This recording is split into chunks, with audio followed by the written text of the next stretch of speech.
Hey everybody, how's it going? Oh, I just realized I forgot to start music. Yeah, that's on me. Terrible. I know. Um, so welcome to the RambleCast. It is February 1st, 2023, if you can believe it. It's already here. I've got a Corbin with me. Hello. And hello to Shannon and Kirby Mermaid in chat.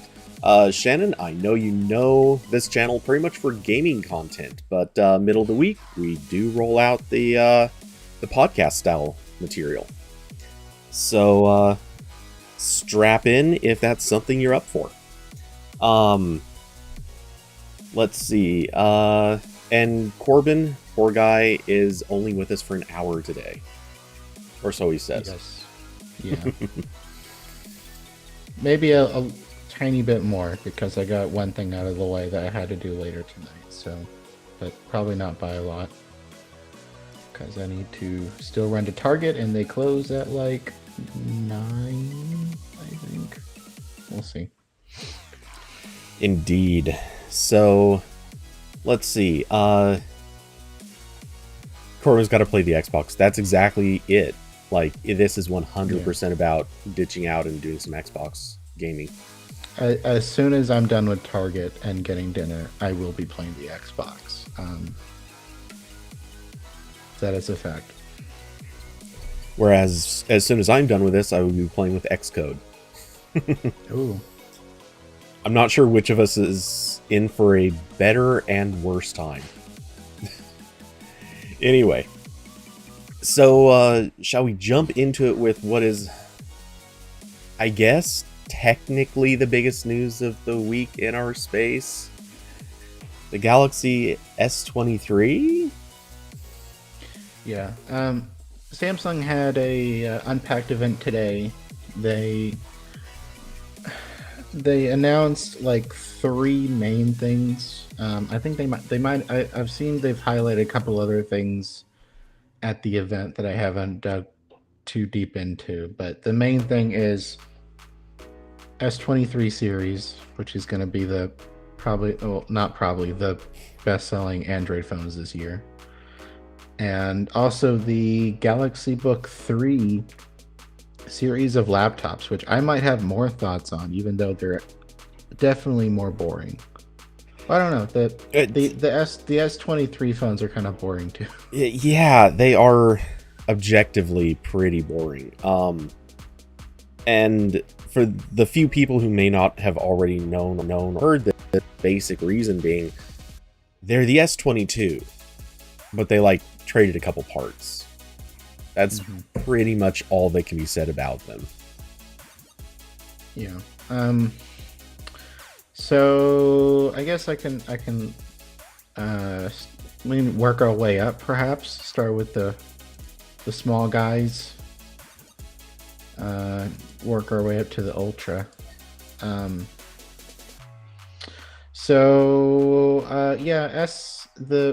Again, like, I was really hoping Samsung would like care about the normal S23 and the S23 Plus this year, because the past couple of years, I wrote about this for a editorial a little while ago. Like, they've kind of just let them sit where they are while the Ultra gets most of the new improvements.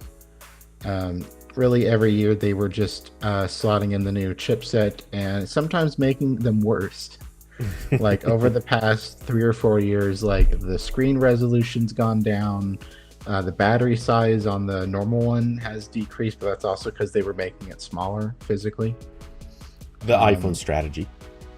Yeah, they like swapped the cameras around, so the cameras were like not really getting better, but not really getting worse. It was kind of, as someone who does not want an Ultra phone because it's expensive and huge, I was disappointed repeatedly. And they're like, don't really care still.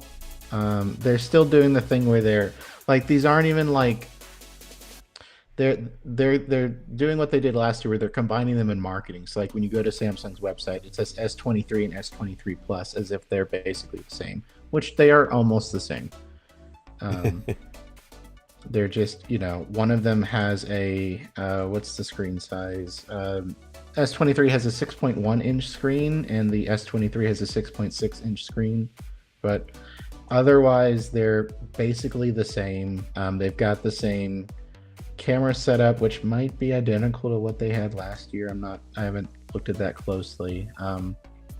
They boosted the battery capacity a tiny bit, which is good because apparently the battery life on that baby S22 last year was rough, because they made it, smaller, while it still had power draining parts. The baby S23 still, both of those phones still have 8 gigs of RAM.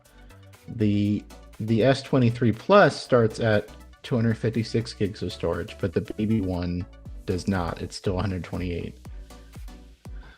Oof. So, yeah, really not a lot different. Again, just like the past couple years, they did a little minor design tweak. Now the camera bump isn't like one bump anymore. It's a bump for each camera. So now you're going to get a lot of dust between those cameras. Yeah, it's one of those subtle design things that I think people overlook. And it makes sense in ways. Like it kind of looks neat out of the box, but it's also long term. I mean, it looks cleaner than having like a fourth of the back of your phone like raised. But yeah, it's just it's whatever. Like this is really all they've done the past 3 or 4 years on the smaller phones is move the cameras around and put a new chipset in there, and that's it. So, kind of a bummer there, but I believe they kept the prices the same. So, I guess that's okay. I don't know. Yeah, and also both of those phones have the Snapdragon 8 Gen 2 for Galaxy.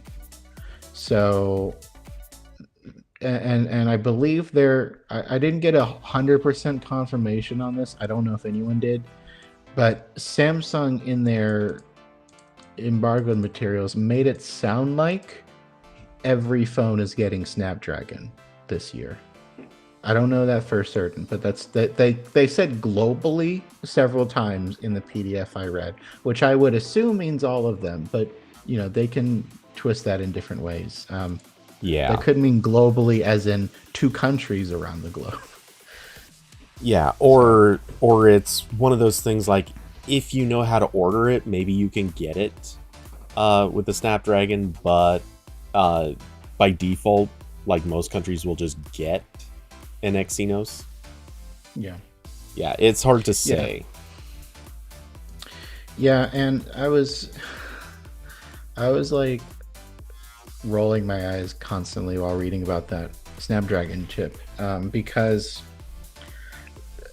this is very funny. So I'll actually put my article I wrote in the YouTube chat. I just did one specifically about the chip, as just kind of like a very quick explainer type of thing, instead of covering it like as like strictly news. But basically, this is like a Snapdragon 8 Gen 2 Plus. Like Qualcomm's done this for the past couple of years, where they'll make a chip and then later down the line they'll release a Plus version that's like the binned ones. So when they were testing these in the factory, the ones that could go a little bit faster, they pushed those aside, and then that's what became the Plus later.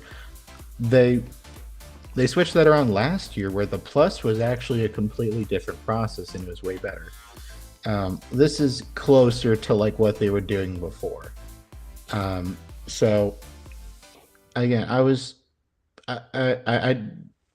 going to preface this by saying they were very confusing on purpose about the differences in this chip, and it was pissing me off trying to write this.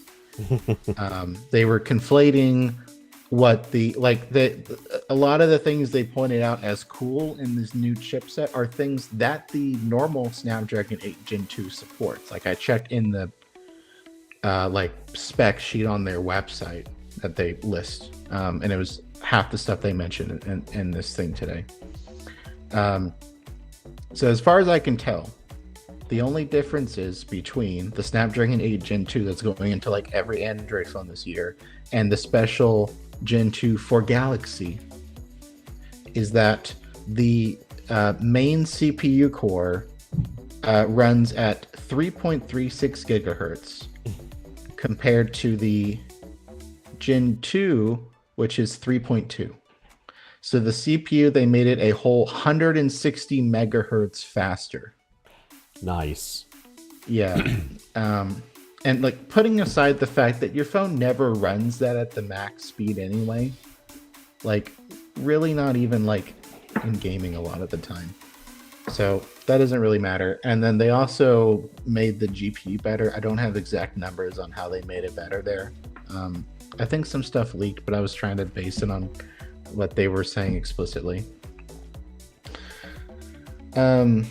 So yeah, that's really it. It's an 8 Gen 2. They made the CPU very marginally faster, and the GPU is marginally better in some way that I don't fully know. And that's it. That's the custom chip.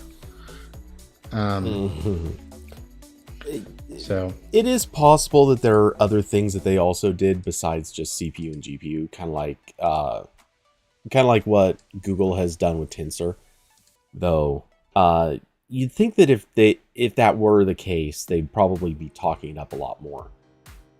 And yeah, I know that they did highlight some sort of changes to the ISP and oh no. That's one of the things that is in the Gen 2.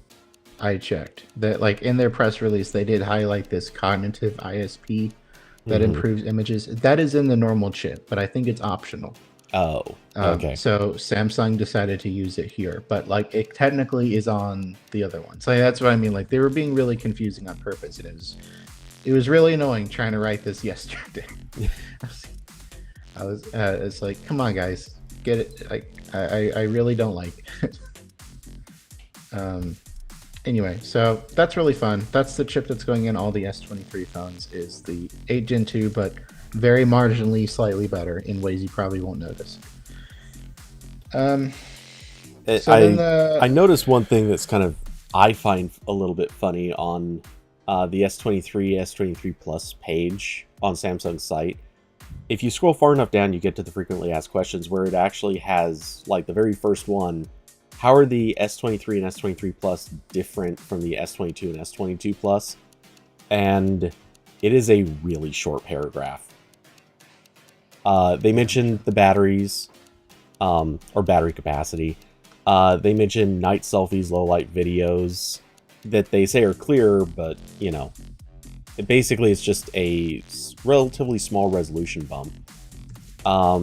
And they highlight shooting high quality 50 megapixel photos in expert RAW. That's it. That's all they actually have here.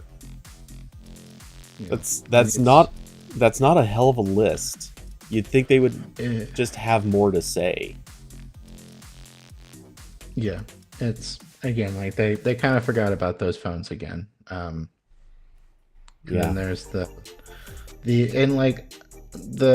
Ultra last year was mostly important just because it was the Galaxy Note.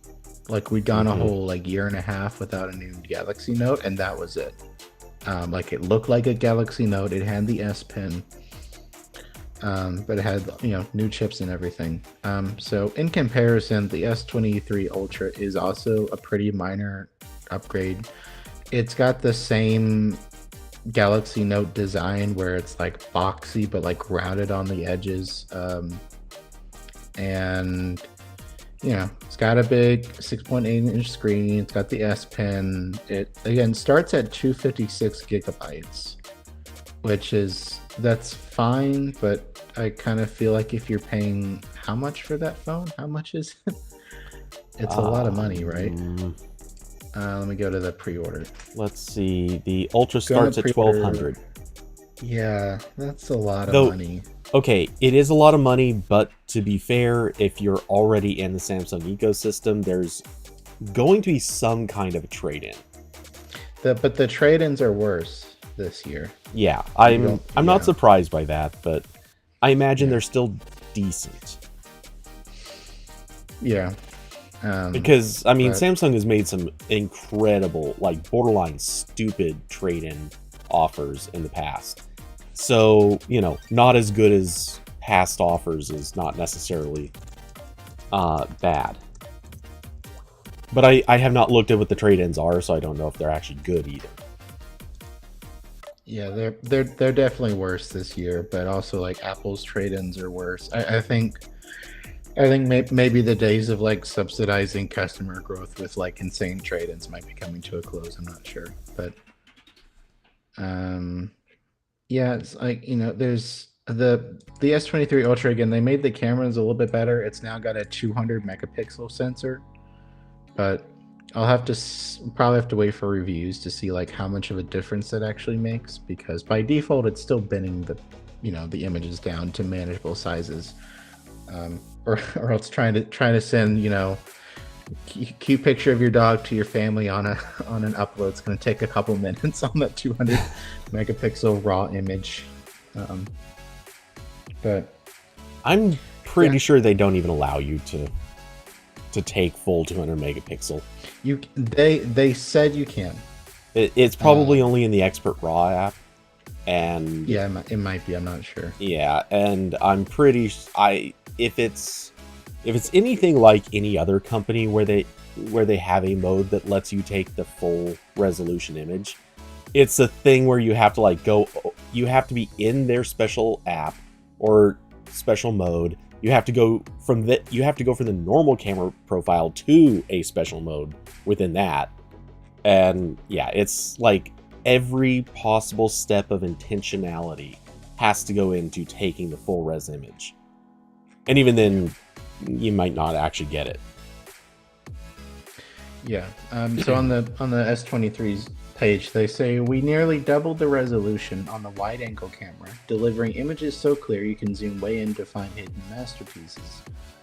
Working behind the scenes of every shot is an all-new adaptive pixel sensor for a gallery of vibrant, crisp 200 megapixel photos. And they do say you can switch into expert RAW mode. And yeah, I mean, like even like scrolling down this page, I'm struggling to see anything that I'm pretty sure wasn't on the last year's phone. Because again, they're like, wow, guys, look, there's an S Pen. I'm like, yes, I know. Yeah. I've seen that before.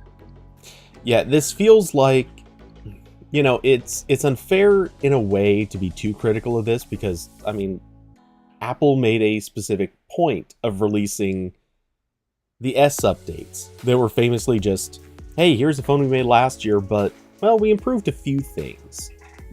And like last year's iPhone upgrade, the 14, was like the most iterative iPhone update in history.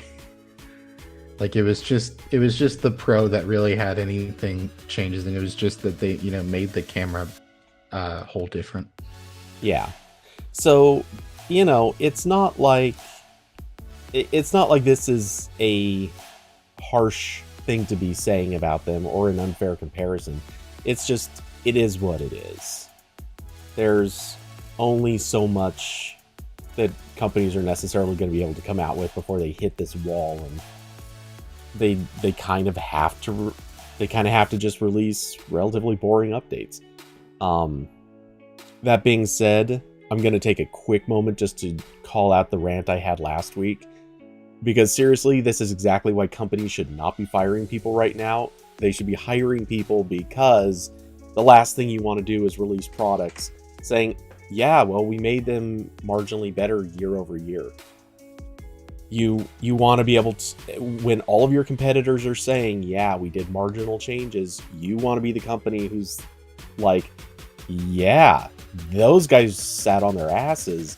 We kept working. Look at all the cool stuff we've done. Anyway, just saying. Yeah, I mean, I'm just, they're the thing. This is the phone you buy when your 3-year-old phone won't hold a charge anymore, and it's what you buy because you can't replace the batteries easily anymore. So it's like, all right, guess I'll just buy a new phone. But hey, that in theory is supposed to change sometime in the near future. We'll see if it yeah, does. But yeah. I'm getting really jaded by how like when you scroll down this S23 Ultra page, it's like the third scroll box where they're highlighting how it's made of like partially recycled material. And I'm like, great. The phone that still doesn't really get that long of software support yep. is made from like 3% recycled glass. I'm so proud of you. Good job, guys. Keep it up. And funny enough, they don't actually say anything there. Yeah, they don't say what percentage of the materials is recycled. So I'm sure it's not a lot. Well, okay, I don't know if it's showing you exactly the same thing, but I literally just have a thing that says design, more innovation, less footprint. It's like, wait, what? No, I'm on the highlights page. Oh, okay. But yeah, so am I. Oh, okay. Yeah, I'm on the highlights page too. It just there's nothing there. Though if I move the mouse over the little tiny word design, it does change the cursor to show that I could click on it, but there's nothing to actually, or it doesn't do anything if I click on it. Oh my god, did they get Asus to design this webpage? Oh, Samsung's website is the worst. I've hated it for years. I mean, I just made fun of Asus for a reason. Yeah, but the number of like things that pop up when I hover my mouse accidentally a little bit too far in the wrong direction is insane. And every time you like go to buy a phone, it like the first price is like what you get with like a trade-in, which is a little bit feels like false advertising, but whatever. Austin said, yep. I mean, the Pixel 7 had slight upgrades over the Pixel 6, but it made a massive use difference. Yeah, and that was like mostly because the Pixel 6 was a huge step backwards in a lot of like normal phone stuff because Google hadn't figured out how to optimize their chipset yet. Like it had modem problems and other weird little issues. I mean, I'll certainly agree on that, but yeah, I don't think it's an entirely fair comparison because, well, as Corbin's saying, yeah, the Pixel 6 was a step back, but also the things that they fixed in the 7 were very specifically the things that were complaints about the 6. There were a lot of things that weren't really improved, and some things I think actually did take a step backward. But they fixed specifically the problems people had with the 6, making it a pretty damn good phone. Yeah. Also, price is way cheaper. So yeah, like when you're, like I'm. That's kind of why I'm like I'm disappointed they're not doing a lot with like the like base S23, but also like okay, whatever. It's like $800 still.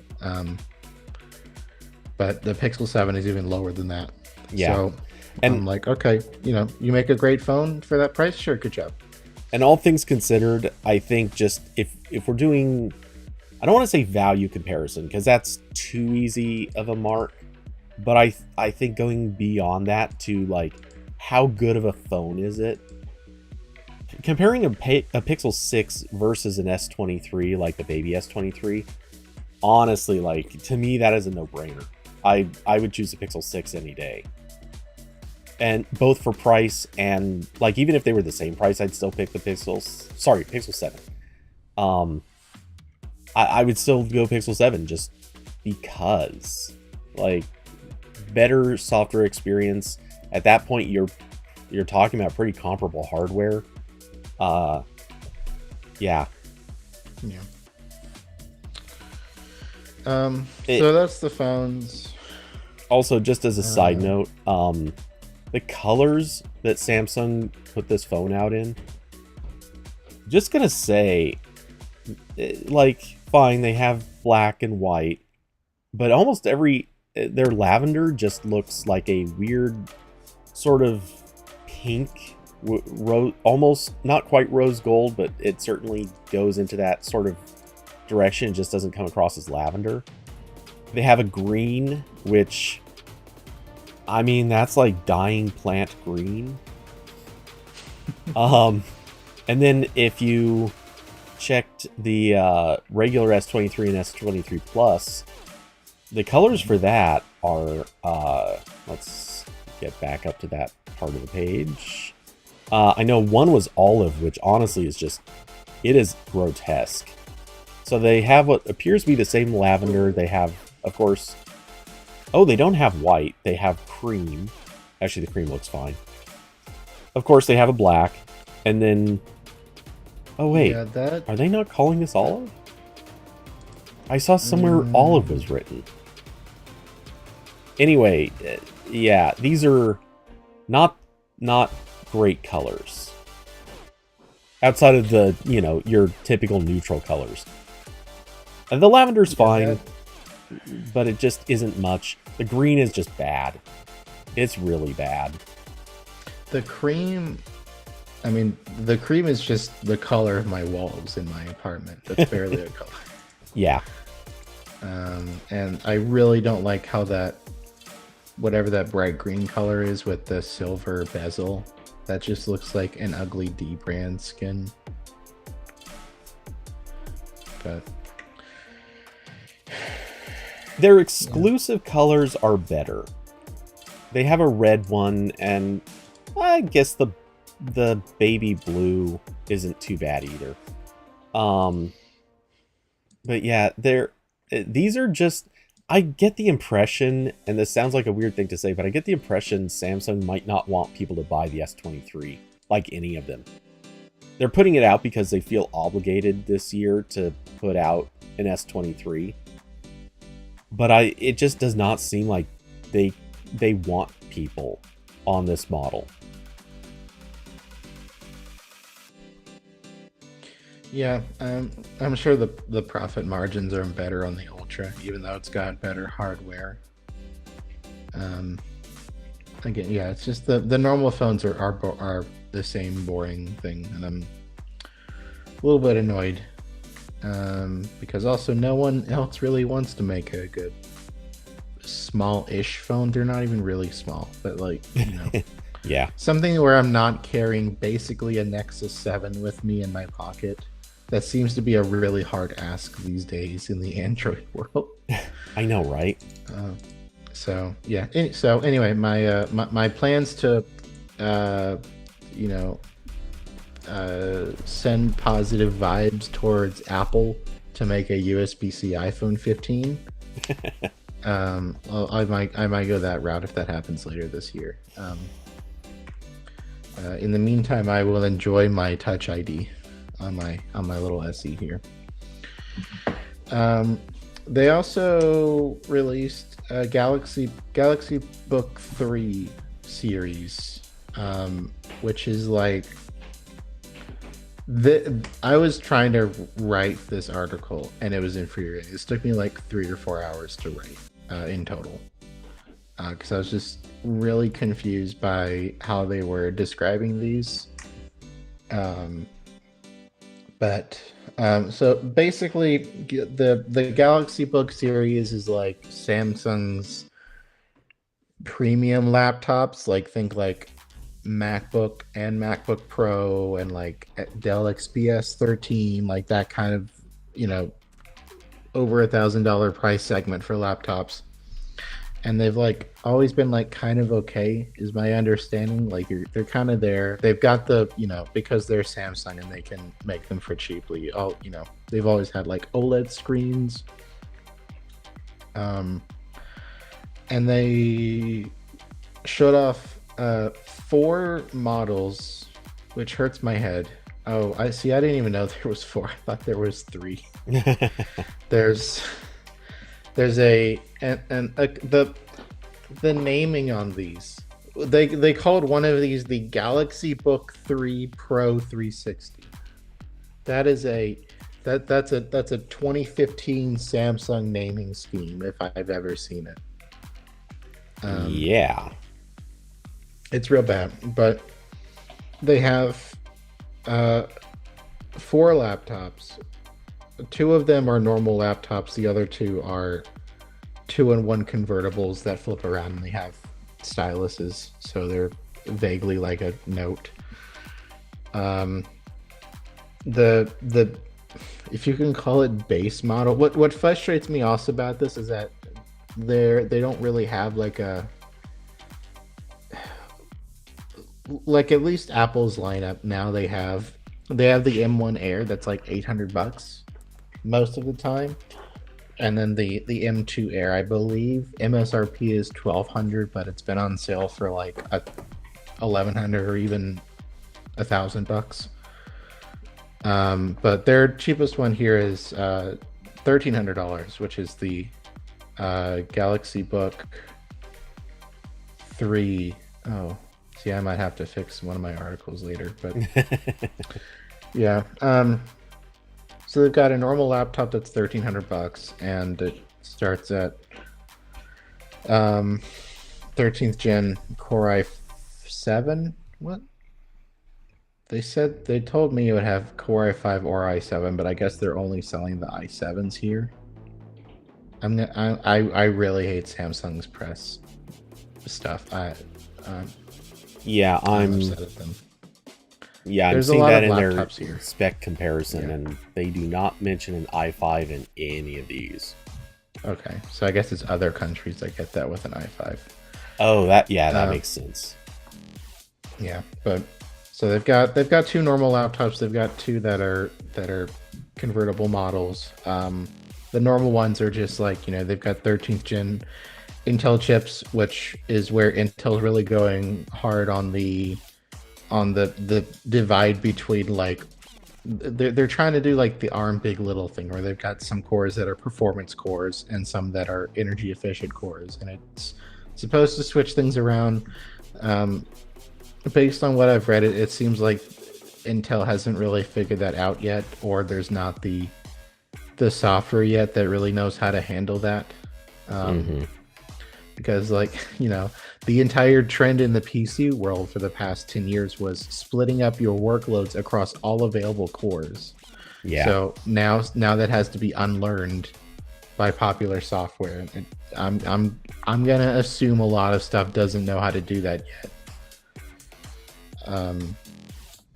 So they've got that. They've got high resolution AMOLED screens. They've got Thunderbolt, USB-C, a lot of storage. The 2-in-1 models, they flip around. They've got an S Pen. The 2-in-1s are touchscreen AMOLED laptop screens, which I believe that's new. Samsung just made those kinds of panels, or at least ones that are much thinner than previously existed. And then on the super high end, which is the Galaxy Book 3 Ultra, which is $2,200,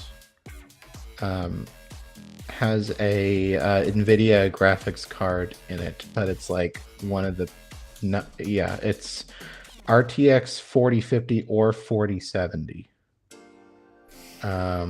Okay. So you could, I don't know, again, like every single image they're showing here is like video editing, so I don't really know. The problem with a lot of these like ultra books that they jam graphics cards into is that usually the cooling isn't like super amazing, so I don't know how great it's going to be for extended workloads. So maybe it's fine if you need to export a video when you're done with it, but maybe not for gaming for 3 hours. We'll see. But also they've all got big touchpads also. I don't see a way to pick your GPU, at least if you're ordering on the site. The only option I'm seeing is to pick the processor to go between an i7 and an i9, which notably is a $600 boost in price. Yeah, so they're presumably the GPU is also different on there. I would think so, but it's weird that they don't specify that. They don't give you any indicator that I can see anywhere on this page. Yeah. Okay. Yeah, and they've got a better specs table on when you're on the buy screen. You scroll all the way down. They've got like a table But yeah, it doesn't specify the exactly which GPU goes to which CPU. And yeah, they also said in the sheet they gave me, they said the memory starts at 8 GB. But here, all of the ones that are sold in the US start at 16 gigs. So that's better than I thought. Because I was looking at it, they sent me US pricing, but they also said the RAM starts at 8 gigs, and I was ready to make fun of them for many paragraphs. Honestly, I still would. Yeah, I mean, I said in my, I did write the article about the laptops, and I was like, it's still really hard to recommend any Windows laptop. Just any of them, like, even what's their cheapest one, the Book 360 is $1,300. Mm-hmm. That is, you can get a 13-inch MacBook Pro for that. Although you probably shouldn't. You should probably just get the 14-inch MacBook Air. Yes. And like, that's gonna be a really good laptop for. It doesn't have it's not a 2-in-1, but it's probably gonna be faster. Like, this is also. I don't know many people that are actually terribly happy with 2-in-1s anyway. I know they exist. Yeah, I'm not saying they don't exist. Just it seems like a very narrow use case. I don't want to say narrow use case. It's more that at least my experience with the Surface Book, it's not so much that the use case is narrow, it's that the frequency you get to put it to good use is relatively uncommon, and the durability of 2-in-1s tends to be terrible. Yeah. So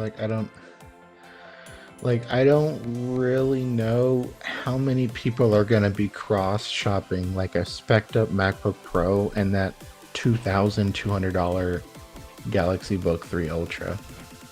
And they're really trying to sell up the integration with like their phones. Like, if you have a S23, you can like airdrop your files to the laptop, or they've got other services set up, and that's nice, but like, it's so hard to tell anyone to buy a Windows laptop unless you like very specifically need Windows. Like, maybe you want to buy something for Lightroom, but also you want to play Overwatch 2. Sure. Yeah. It's really hard. And especially because I looked and checked the CPU Samsung's PR did not tell me which CPU models were in these laptops specifically, which was really annoying. The specs table does, and if it matches the ones that leaked, I didn't see any laptops that had this chip already. So I don't know how it performs in real life. But it's a tough sell. Yeah, I wouldn't go so far as to say that this is bad, because in the realm of Windows laptops, these are actually moderately okay prices. Nothing jumps out at me as like, oh my god, I can't believe they did that, versus other Windows laptops. Yeah, there's not like the prices to me are high, but that's because I'm still uncomfortable with paying more than like $1,000 for a laptop. It doesn't really matter which, and we're kind of past the point where like all the good Ultrabooks are like trying to compete at $1,000. Like the new XPS 13 is also like $1,200, and the MacBook Air is $1,200, the new one. I gotta say, I'm not with you on laptops should be $1,000 or under. That still sounds crazy to me. But to be fair, I'm also sitting here with a $3,000 laptop next to a $2,500 laptop. So Yes, I'm saying I'm uncomfortable doing yes. that. If Yeah. And actually, if we added up the price of all the laptops I have sitting on this desk, 2 of which are dead, holy crap. This is actually a really expensive desk, so to speak. But anyway. Did you turn up your light today, Cody? You've got like the light of God coming from the side there. Yeah, I think, well, there's a ton coming in from the window, but, you know, I meant to fix it earlier. I can at least turn down the gain on me a little bit. And okay. Hey, there I go. I'm a little bit more, Nice. a little more correctly exposed. I saw that earlier and I kept forgetting to change it. Yeah. But yeah, so anyway, that's the laptops. I don't, again, like I'll be interested to read like the reviews on these because I am curious how the 13th gen Intel laptop chips are, because they're making like some architectural changes, but it's still x86. It's still like a, you know, 15 watt, 25 watt chip that needs active cooling. I'm going to go out on a limb and make a prediction, just since you brought up reviews. I have a very, very strong sense that the reviews are basically all going to say the same thing. This is a really nice laptop, and I like it, but is it worth this price, especially in a recession? And the answer I think almost every review is going to do is, yeah, not so much. Yeah. Like, you can do better than this if you just shop around. You won't get necessarily as nice a build quality, or you won't get like as high a resolution screen, or you won't get this spec or that spec, but you can do a lot better in price and not make a sacrifice that's meaningful enough to matter. That's my hunch. Yeah. I guess I could be wrong. I'm sure there will be some reviewers that will shill like crazy for these. The funny thing is, I think most of the reviews are actually going to probably focus on comparing these to MacBooks. At least in some way. Maybe not extensively, but I think almost every review is probably going to be forced to include MacBooks in some way, shape, or form as a point of comparison. Yeah, except Sam Mobile's. Okay, yes. I said almost every. Yeah. Sam Mobile is incredible. I don't really know why I still have them in my RSS reader, but every time they pop up, I'm just astounded by what they've written. It's like art over there. Like that. I was joking. I don't know if you saw, but they did like 2 pieces in one day that made me like just honestly just impressed. Like I'm impressed you put that into words and put that out there. But one of them was they wrote an article that was something like, it was like a week ago, I think, and they were like, the Galaxy S23 won't bring back a beloved feature or something like that. And you get to like paragraph, yeah, it was, you get to like paragraph number 4, and it's like, it won't bring back the headphone jack. I'm like, wow, I would not have thought to write that. That's kind of incredible. that's like, oh, like that's like me writing, you know, oh, the S23 won't bring back the beloved Windows Mobile experience. Like, so it's like, I just wouldn't have thought, like, obviously I would still like a headphone jack. I use them pretty regularly still, as much as Apple would, I'm sure, like me to buy AirPods Pro and use them all day, every day. But it was, I don't think anyone expected that to come back. I think it's pretty telling that I knew immediately what it was going to be about without you telling me. At least in part because I'm so close to a place where I'm sure they would write that same thing.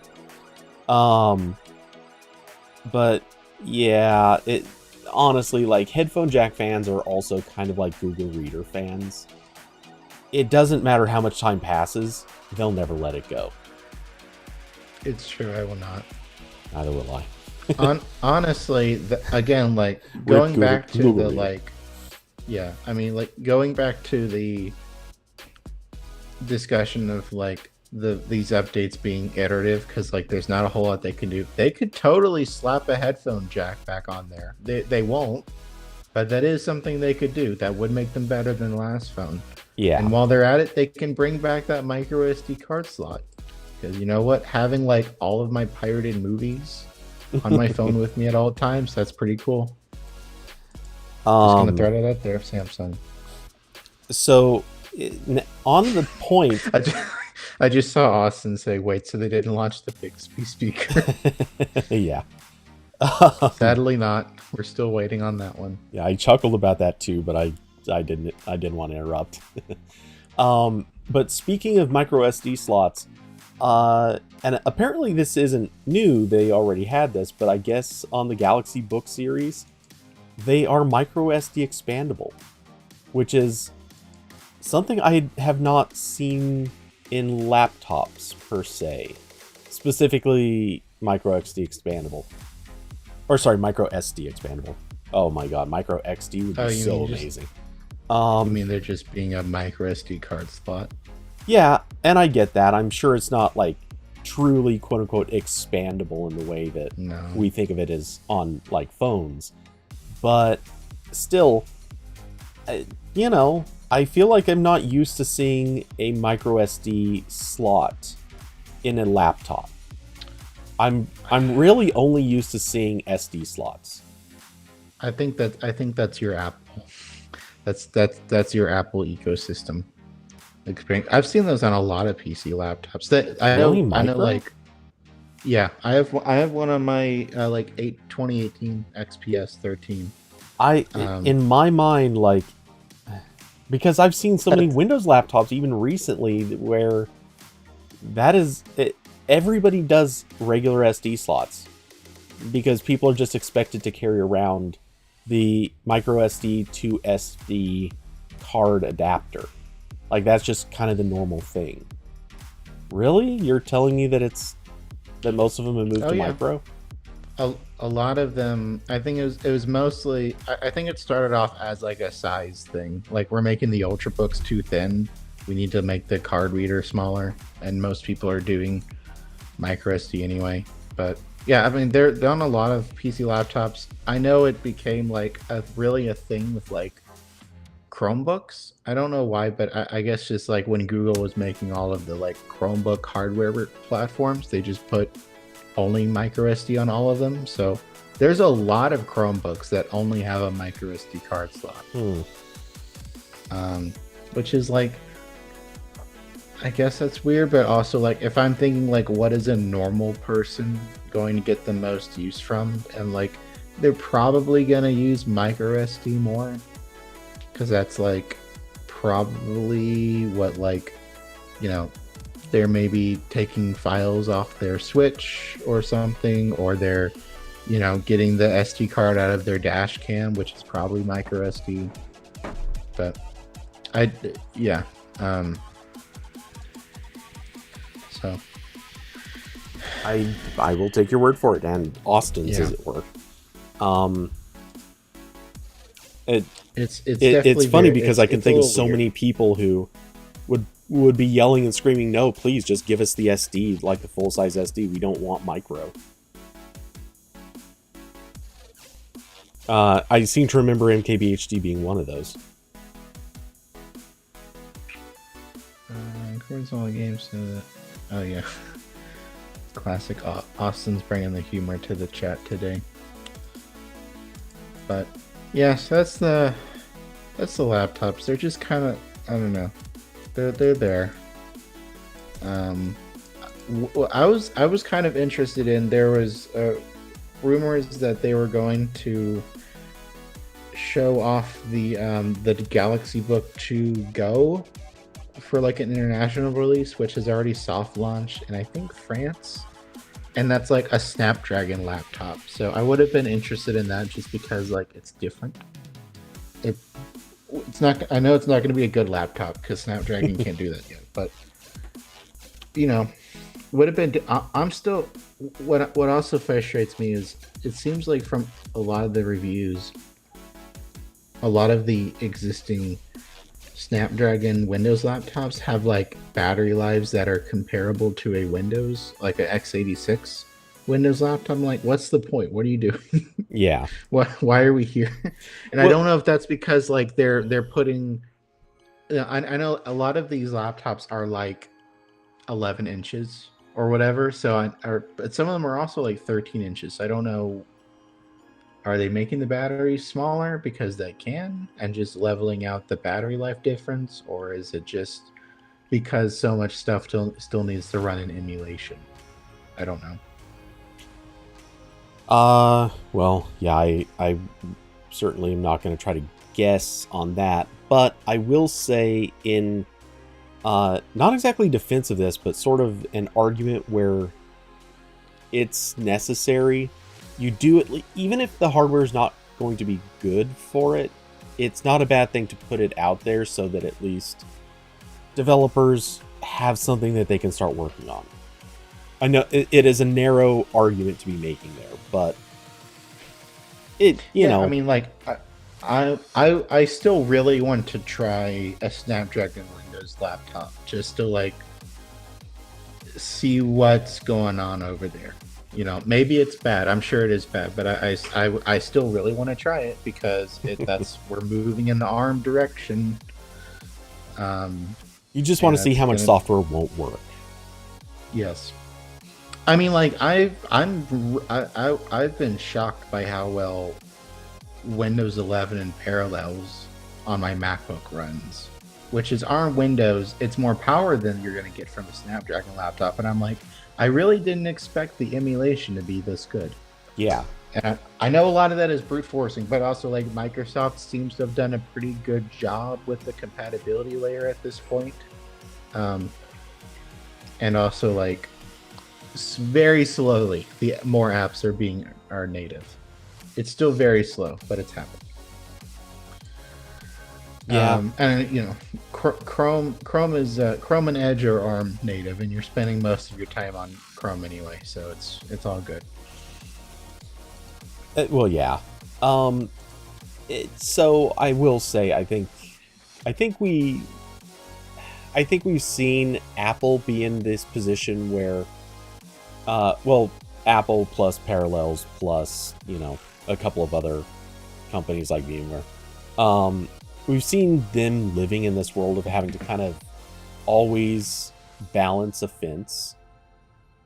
So as they shift through, or as they shift into a different architecture, and everyone else has to kind of follow along, like we spent, what, a year and a half, 2 years, basically, with M1s being a very exclusive thing. But everyone figured it out. They had to take a little time. They had to test it, make sure their stuff was working. But, lo and behold, once we got past that stage, we really got past that stage. So I think they were in a good position to sort of make everyone just work. And they made the technology layer not that hard to break through. So yeah, I don't know how to say what I mean to say here, but I think that's as good as I'm gonna get it. But yeah, they were in good position to make this work, and they've made this jump before too. So they learned from past mistakes, which I would argue actually they did fairly well last time, but this time they did even better. Yeah, you mean like PowerPC to Intel? The hop from PowerPC to x86. Yeah. Eventually I will do a Tech Tales on like each Apple hardware transition, because I was going back and looking at the press conference where they first showed off Mac OS X on Intel, and it's really funny how it's exactly the same as when the first Silicon Macs came out, down to like giving developers a weird Mac Pro that doesn't have a final like chipset in it, and like saying we want this back in 6 months. Like they were giving developers, I think it was something in the body of a Power Mac G5, which would become the Mac Pro, but it had like a Pentium 4 in it. and the actual first Macs were like in the first. I think it was Intel Core. I think they got the first Core chips. Yeah. But it was funny, the parallels, and of course, like Rosetta, they reused that name from the first time around, and I remember all of the apps that were universal, and they were excited about it, and it's like, great, this app is twice as big on my on my tiny hard drive now. Yeah, that's the one big mistake they made, and I will argue time and again, this is why, well, this isn't exclusively why, but this is a big part of the reason why so many other companies keep saying, you know what, we'd rather do something that's kind of a bytecode style thing. You give us some sort of intermediate language, and we'll just finish the compilation at install time. And it works. It works so well. That is the better strategy. It also makes your stuff smaller at distribution time. And usually for permanent install, though that can vary depending on how you do it. Yeah. And yes, that's the laptops. I don't know if I had. I can talk about the Netflix thing very briefly, I guess, and then I'll go. Okay. So I'll put the Verge's article, because they just did an update like an hour ago. I'll put it in the YouTube chat. Okay. Well, I have the IGN one up, but sure, we can switch to Verge. So there was a Netflix thing that started making the rounds yesterday and this morning that isn't like, it's a little bit obscure. So I think it was Streamable that first made the rounds with this, where they noticed that Netflix updated their support website to explain how their password sharing block works in the places where they have already rolled out password sharing. So like, or password sharing blocks, sorry, which is like Costa Rica, Chile, a couple other like countries around there where they've been testing this before they rolled out to everyone.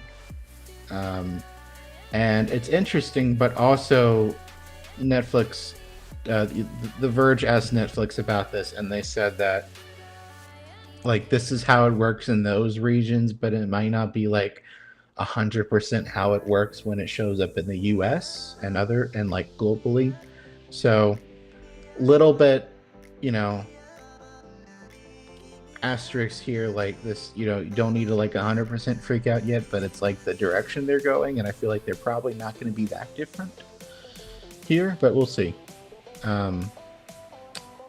So basically, if you know nothing about this, the past year or so, Netflix has been like testing / talking about the idea of limiting the ability to share your Netflix account with other people, specifically like people outside of your home. So like, for example, my mom has a Netflix subscription that I have the login to. I don't really use it because there's nothing on Netflix anymore that I care about, but I have it as an option if I want to use it.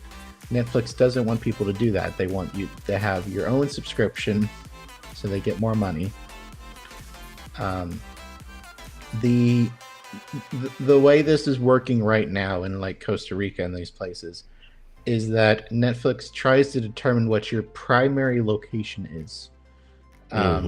So presumably your house, home, whatever. And then if you, I believe it's like 31 days. After 31 days, if you're not in that area and you try to stream on a device you own, it will not let you. Now you can request a code that will make it work for 7 more days. And then that's it. So that means that people who primarily, or like, this means that basically if you're like one household and like you go on a trip for 2 weeks and come back, you're fine. If you're like a student hanging out at college during the week, coming back home for the weekend, that's fine. As long as you remember to open Netflix when you get home, so it like resets the clock on when it expires.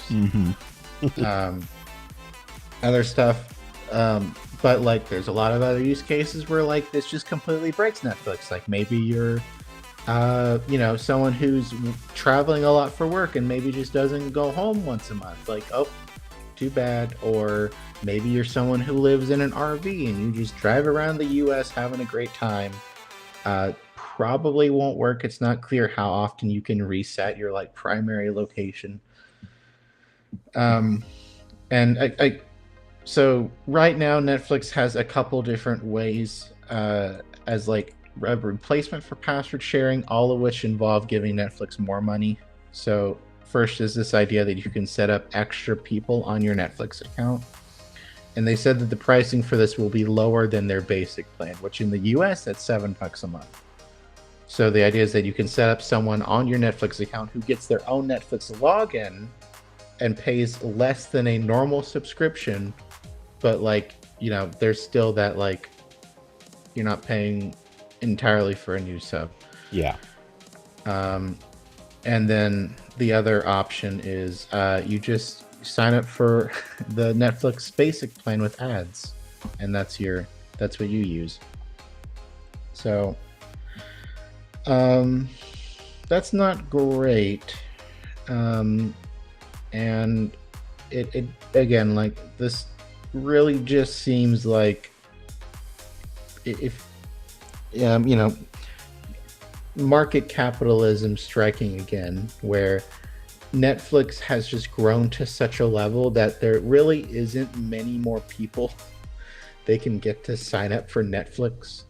So their option now is getting everyone who cares about Netflix to get their own subscription or pay more to share another person's account.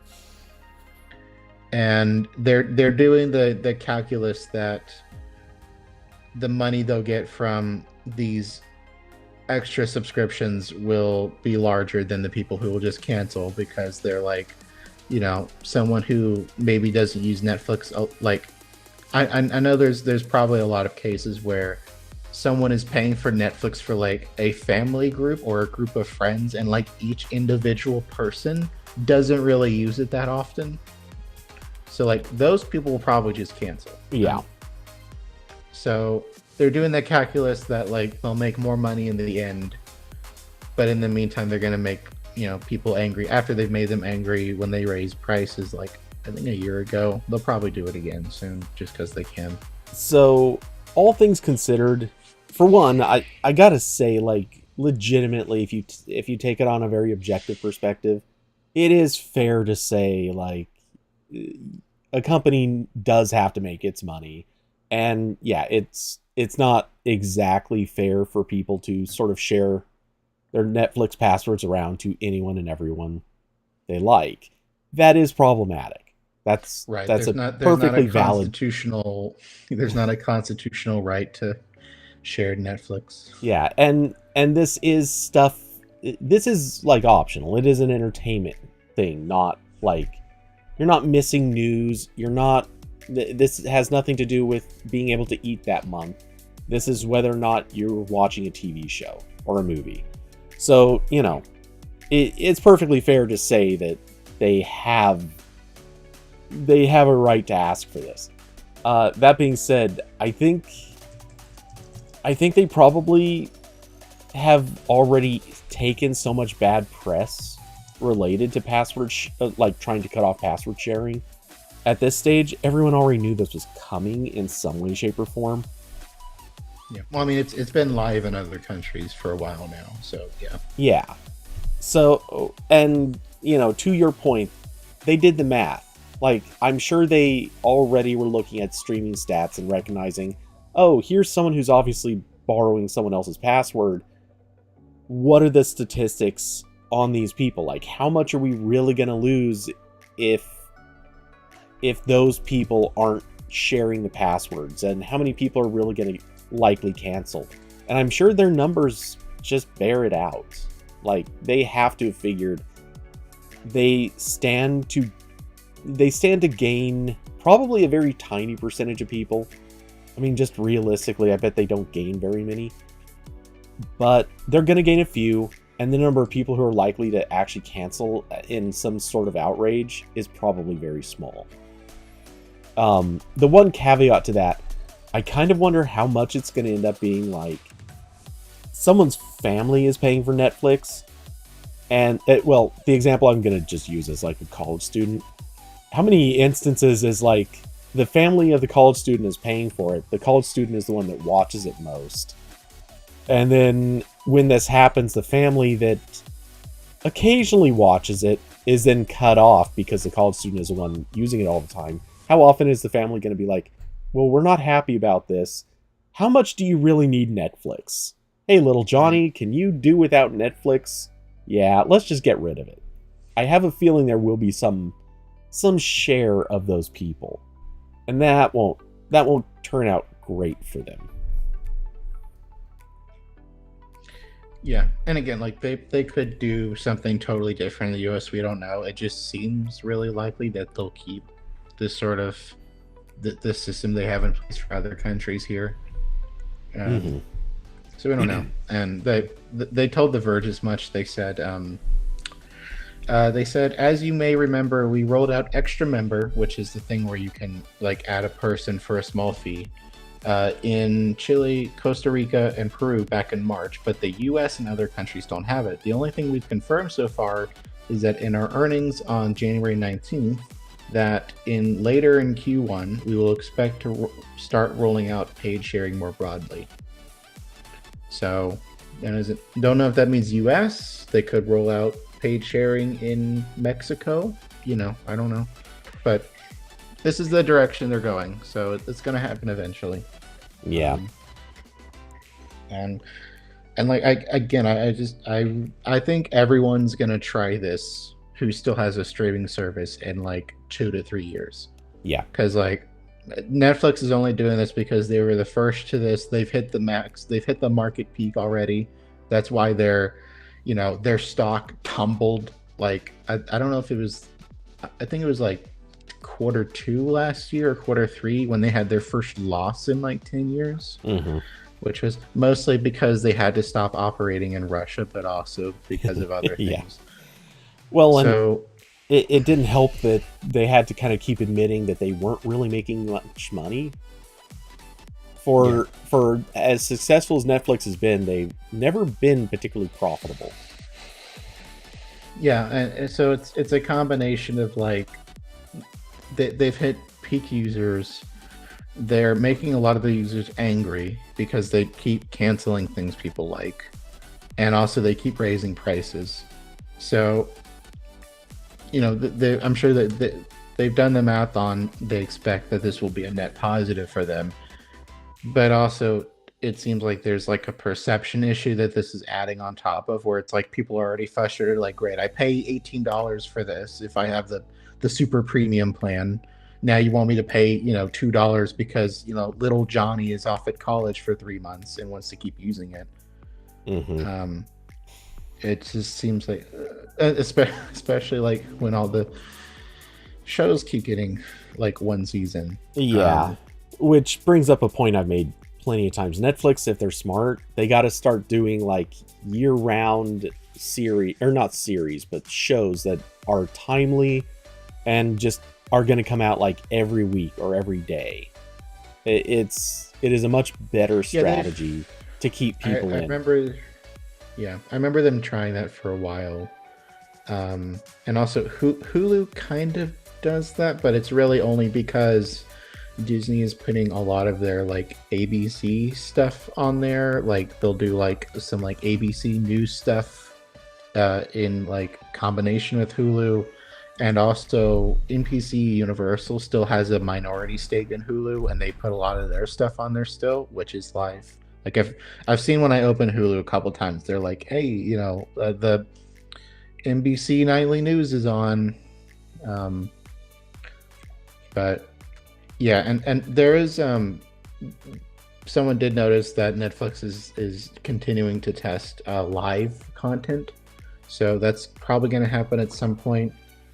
When they did confirm that was probably going to be used for like live stand-up specials, which is interesting. But it's hard to see them not also doing that for sports, because it's what like every other streaming service is trying right now. Yep. Like Apple bought some baseball rights, Amazon bought some NFL games, HBO. Even what's HBO doing? Oh, what was it? I just saw it. Well, I didn't watch it, but HBO just... Oh, God, I want to say hockey, but I don't think that's it. Someone's going to answer in chat before I find it, I'm sure. I know, also, Peacock is NBC, so, like, a lot of the games that NBC has broadcast rights to, they've been putting on Peacock. The past 2 Olympics have been, like, huge advertising pushes for Peacock, where they put all the games on there. But that's once every 2 years. That's not that sustainable. Yeah, but yeah, it's interesting. Also, there's a big push going on in streaming right now for these fast services, where it's the fake like cable thing, which is very it's exactly the thing that people joke about, where like many evolutionary chains in nature turn into crabs eventually. Yes. Like we just keep reverting back to crabs. We keep reverting back to this cable model of live TV where it's just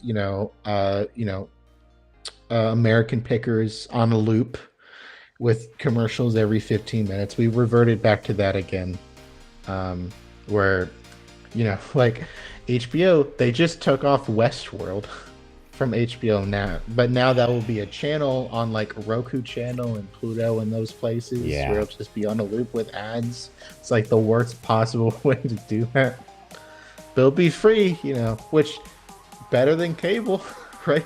Cable is like $100 a month, and it's that experience, which again makes me laugh whenever Spectrum emails me or sends me another fucking letter in my mail that's like, do you want to sign up for TV? I'm like, no, I would not.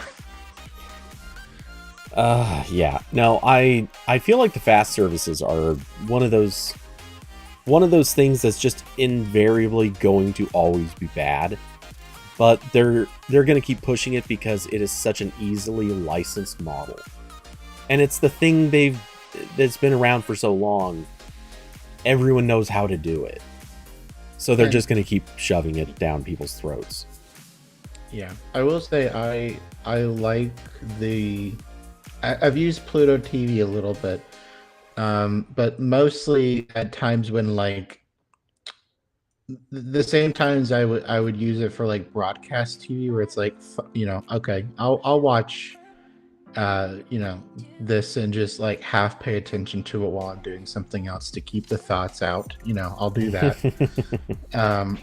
And also it has a little bit of a use of like, I like the actual, when it does like kind of live stuff, like it has a news section that seems to be sometimes live streams. A lot of the same time it's like what's on YouTube, but YouTube's organization of this is terrible.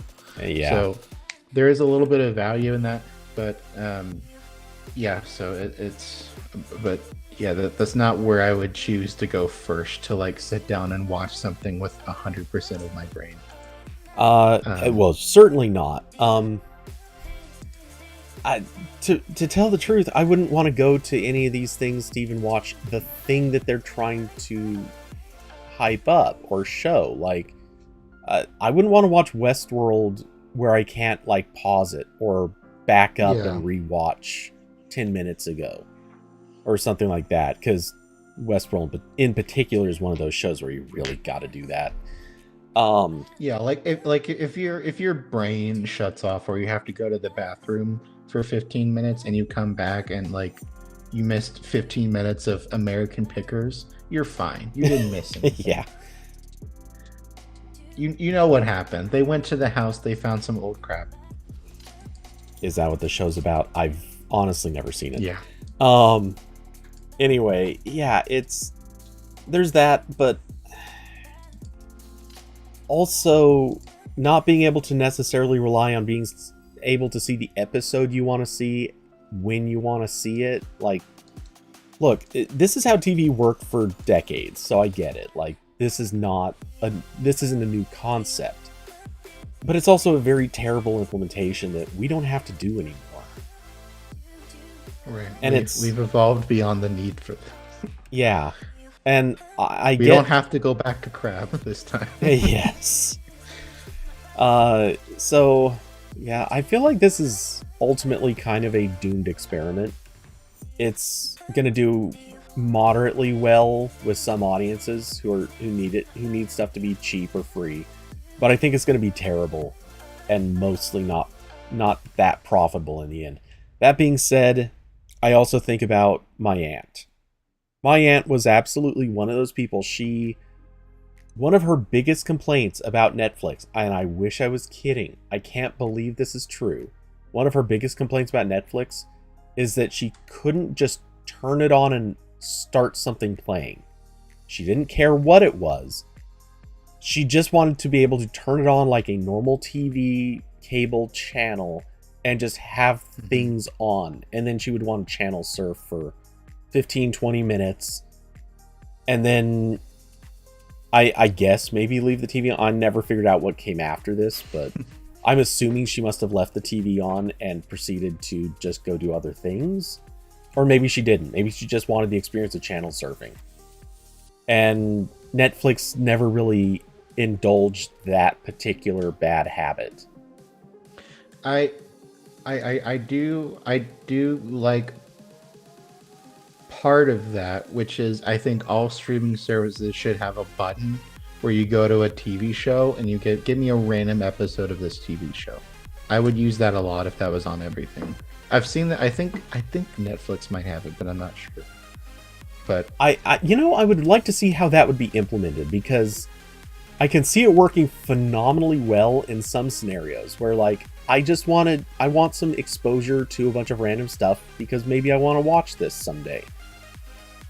But at the same time, I was just thinking, like, you go to one TV show and there's like a shuffle button. Oh, that's what I'm thinking of.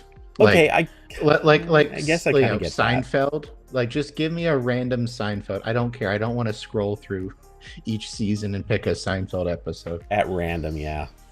Okay, I get that. Actually, it's funny because that's the sort of thing where it makes you wish Netflix had an API that regular people could access, because I bet so many people would have written that exact feature. But well, yeah, I mean, I guess you maybe could. You just if there's like a database of URLs, I'm sure that probably exists somewhere. Oh yeah, it's got to. But I'm sure someone made this already. But I just mean, like, I wish it was in my Hulu app when I opened it instead of having to scroll through the Hulu UI. Right. But yeah, what I'm saying is if there was an actual real API, people would just write an app that can do this kind of weird thing. Anyway, but the way I was thinking of it is, it's a good way to get exposure to other shows that maybe you do want to watch now that you're actually sitting there watching them. It's different than watching a trailer. To just sit down and watch 5 minutes of a show and kind of channel surf your way through stuff, it is a different experience. And so I could see that being sort of a nice indulgence. The problem with it, as such as it is,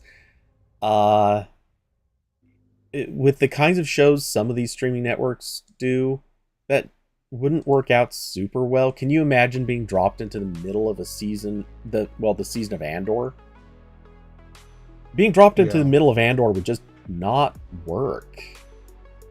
Like, it totally worked like 20 years ago when we didn't have a lot of, season arcs in television. Like, you can drop into any episode of SpongeBob and it's the same, or any episode of Project Runway, and like how this works. Yeah. But it is very different. Like the idea of like a looping channel on Pluto TV that's just Westworld's kind of weird. Yeah. That, and also if oh boy, I haven't seen this show before. Let me jump in the middle of like season 2. I don't know who any of these people are, and it's not going to explain because it wasn't made for this format. yeah. I'm also imagining some of the streaming networks would have a really big problem with, sure, let's jump into the middle of an episode. Oh, hey, sex scene. Right. Tons of simulated sex or nudity or something like that. I can imagine so many people just not being fans of that. Oh, hey, we're on HBO, and look at that, Minx came up. Yeah. Anyone who has seen that show, you know. You know.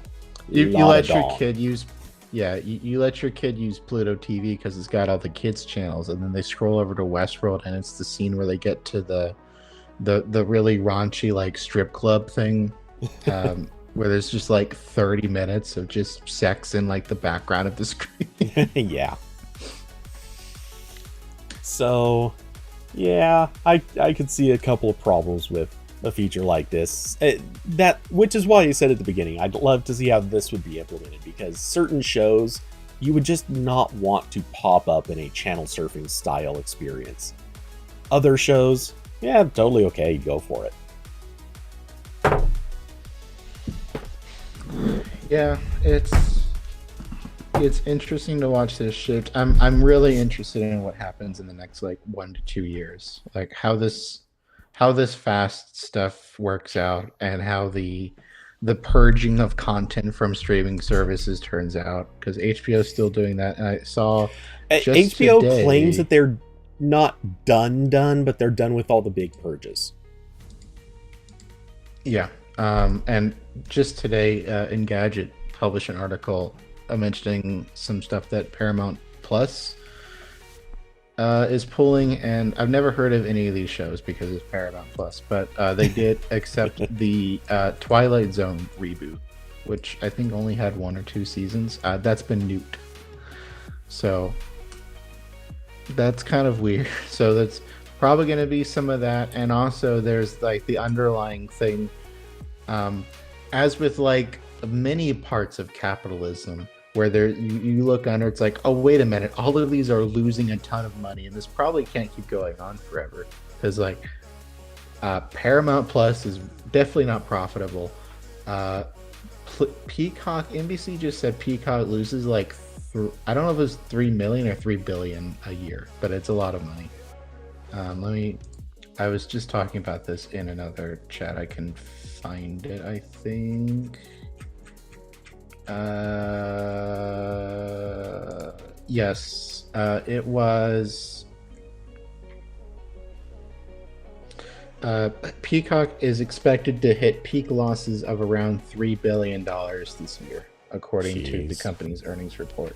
So it's like none of these are making money, because shocker, no one wants to pay for like 5 of these together. And if you're NBC, you're building an entire streaming platform from scratch with apps on everything and servers everywhere.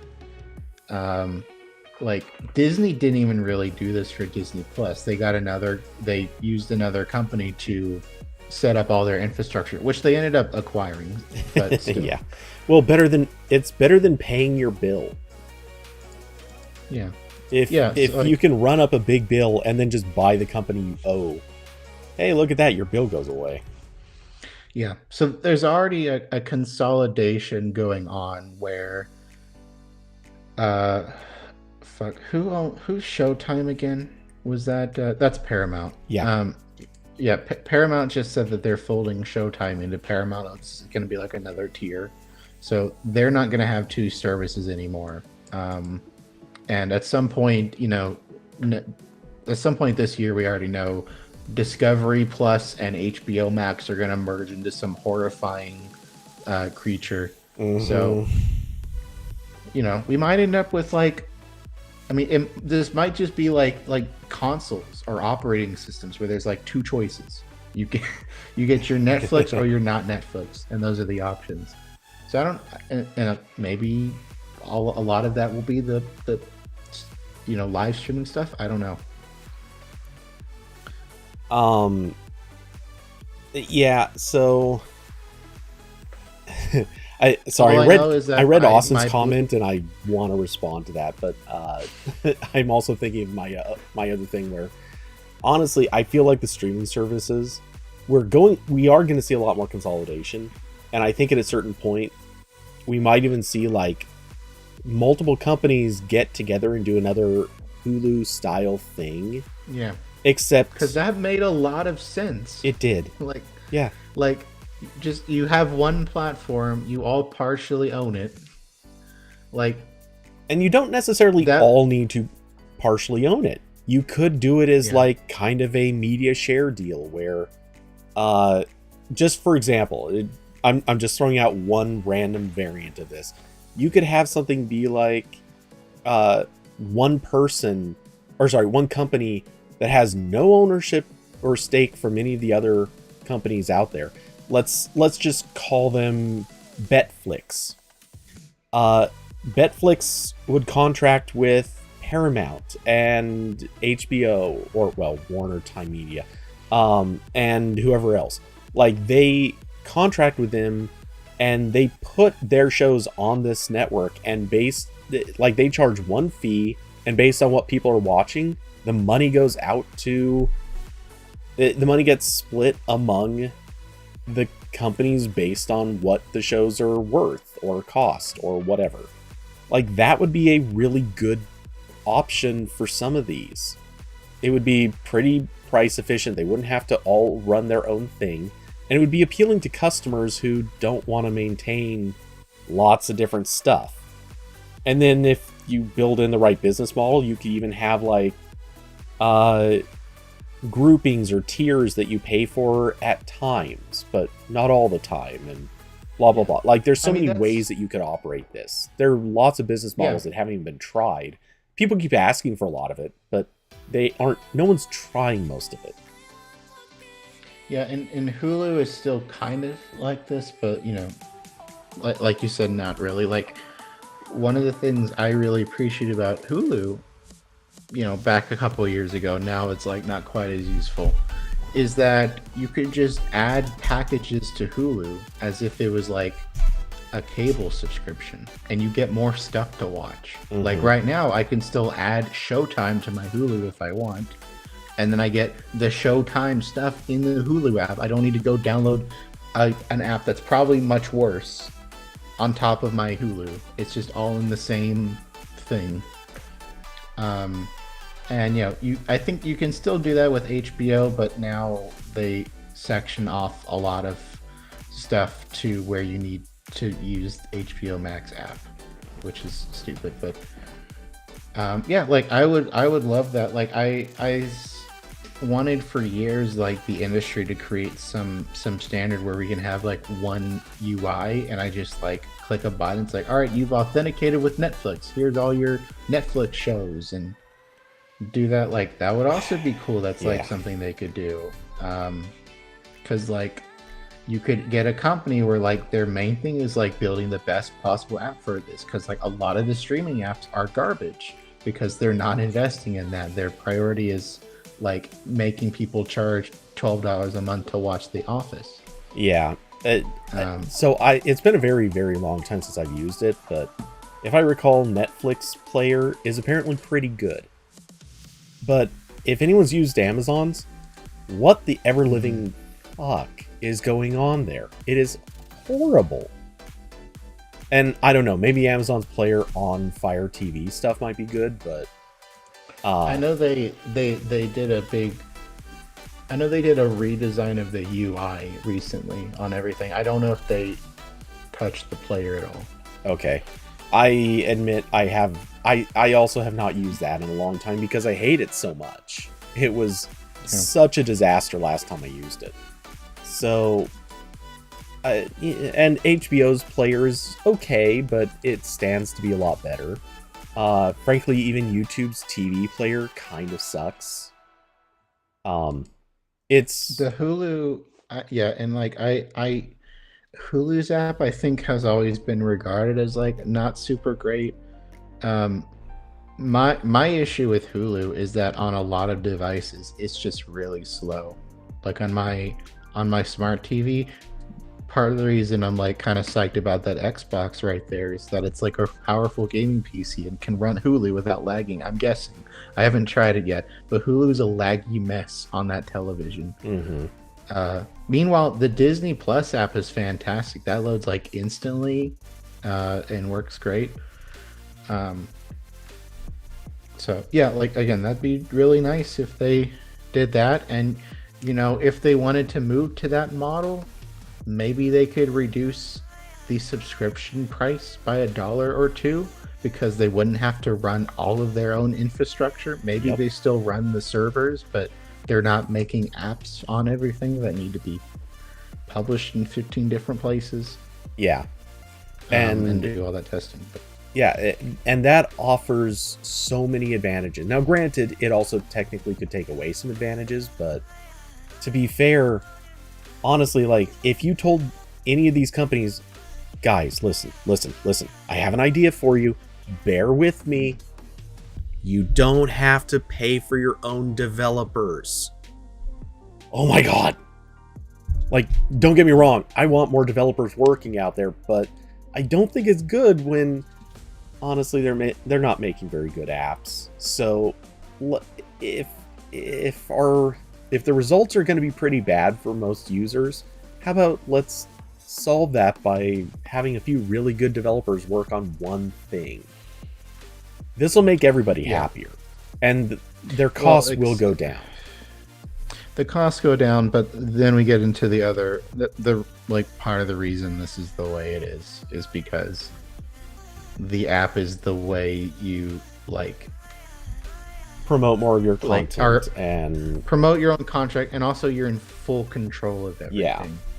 Yeah. And also, that app can send push notifications to you and maybe like look at your location in the background and sell that later. Yeah. So I know why it hasn't happened, but I'm just frustrated. Because I guess that's maybe the one advantage of cable back when we had, cable with like paying to watch content. Like all of that was in the same UI. Like when you're buying shit from HBO, that's in your same really slow and terrible, DirecTV DVR, but it's in the same place as everything else. So yeah, and I gotta say though, the you're in control thing does have its perks with the right companies. I mean, credit to Amazon for their whatever that ID system was, where like whoever was on screen in a specific frame, like you could look up individual faces and stuff like that. Like that was a cool thing, and it's something not every company can really do.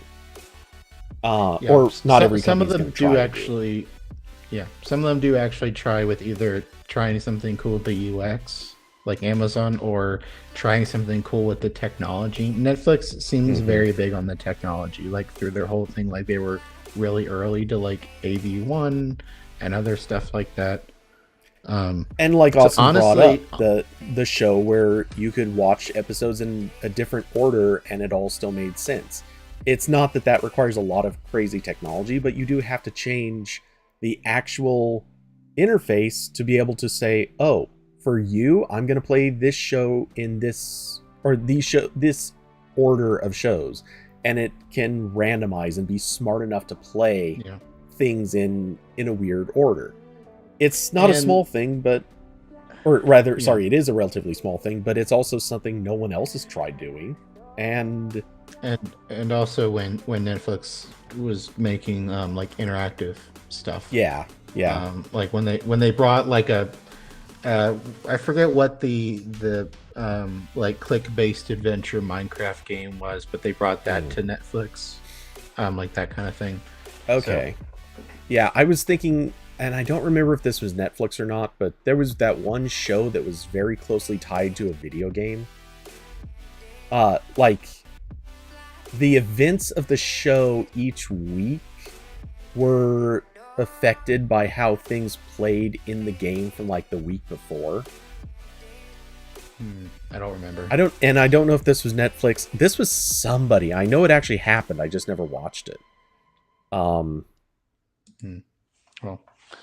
I mean, yeah. So like, I guess in my dream scenario, I would probably pick either Netflix or maybe Google to make the like all-encompassing app because like I like uh, I don't like super love the current state of the YouTube app, but like it's functional, I guess. okay, I don't know. let's say this. You said you want Google to make it. I think we can collectively agree we would be okay with Google making it, but not YouTube. The YouTube Sure. development cannot be involved in making it, but Google could. Though to be fair, I also don't think Google would be successful if they try doing this. And if they do try doing this, it would ultimately make everyone else never able to do it either. Because that just seems to be Google's effect on the market. Yeah. Honestly, if anyone should Um, do this, and I hate saying this, you know how much I hate saying this, but it probably needs to be Roku. They actually might be yeah, able to. I was thinking also like the other factor that makes this more complicated is that like we can't have a just like a streaming like a platform agnostic box anymore. No. Like we've passed, and that's also part of the problem where like now it's like, I have to tell my mom, hey mom, YouTube might disappear from the Roku next week. Yeah. Just letting you know, because like we're having distribution arguments over a free app Mm-hmm. that should just be in an app store that you go download. But we can't have that. And also uh, every time a streaming service launched, it took like an extra week or two to show up on Roku because they had to nail down like how much advertising share they would Yeah. get. It's just, we messed up somewhere. I don't know exactly where. Maybe it was when we decided that streaming devices should cost $10. That might have been Very possibly, yeah. that might have been crossing the Rubicon. Yeah, it's not great. It's such a messy market, and it would be fantastic if we could see it fixed or changed. By the way, it is really quickly occurring to me. How are you on time? I should probably go now. Okay. I've been I'm not looking I'm at not it. trying to chase you off, obviously, but Yeah, yeah, I don't want you missing whatever it is you needed to go do. So yeah, yeah. I'll head off now. I guess goodbye everyone in the chat. Uh, Probably be here next week, I think. well, that's good. Um, I think I will be too. yeah. Okay. All right. Well, goodbye Well, everyone. take it I'll see easy. you on Xbox. Yes. Okay, bye. Later.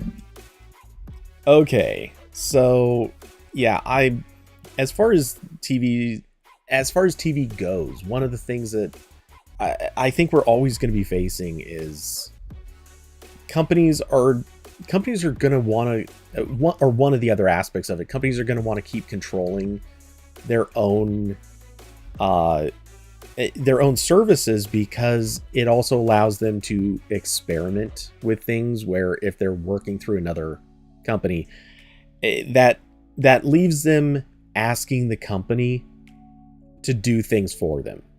If just using a random example, if some company decides that they want the interface to start providing some really complicated new technology, they might ask for it, and then they're going to be reliant on whoever it is to make their thing start supporting this.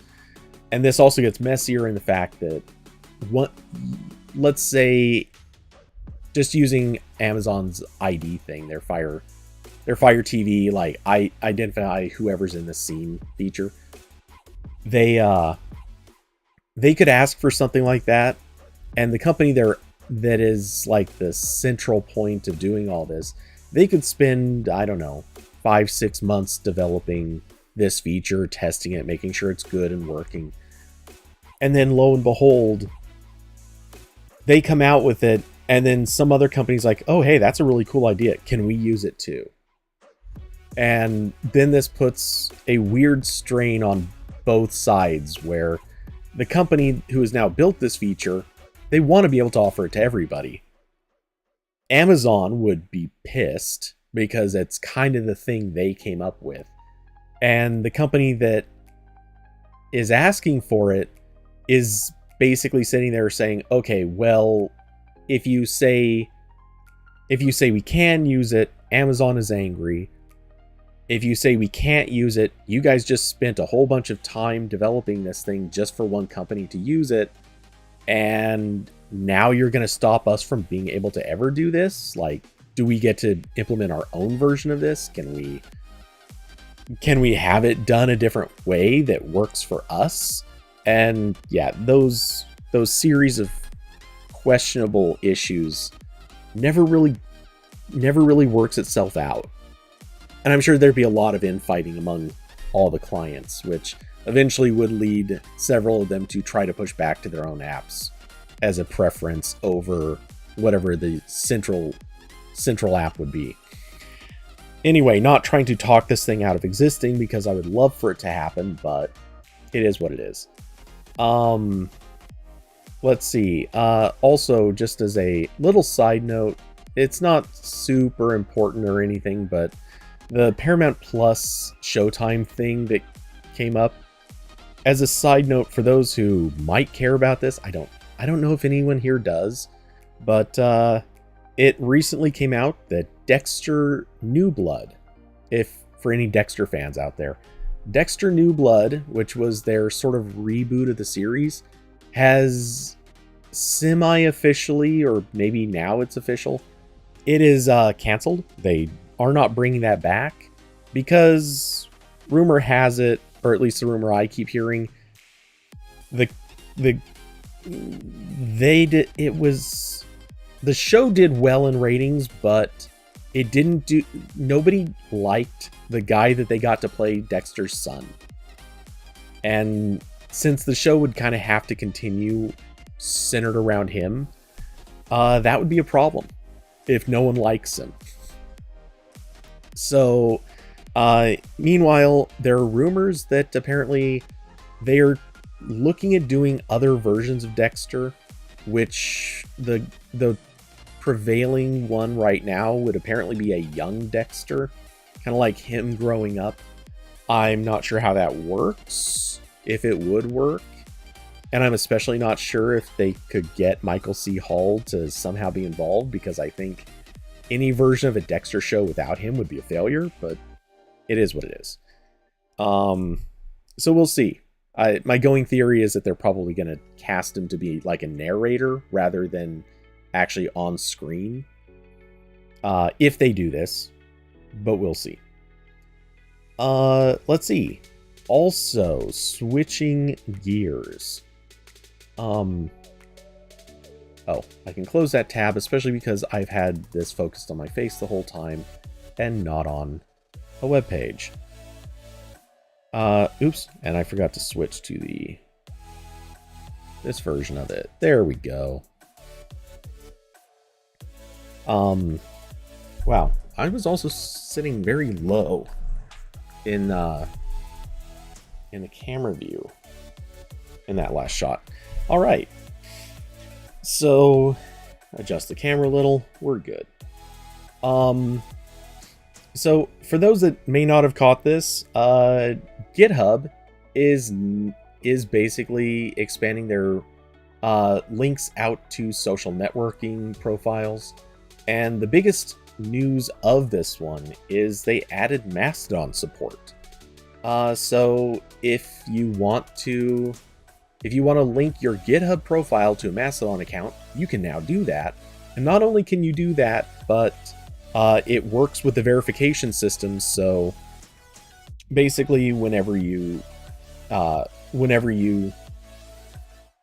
take your or if you go onto your Mastodon profile, you can get the verified check for a website by linking these two together, or rather pointing them at each other.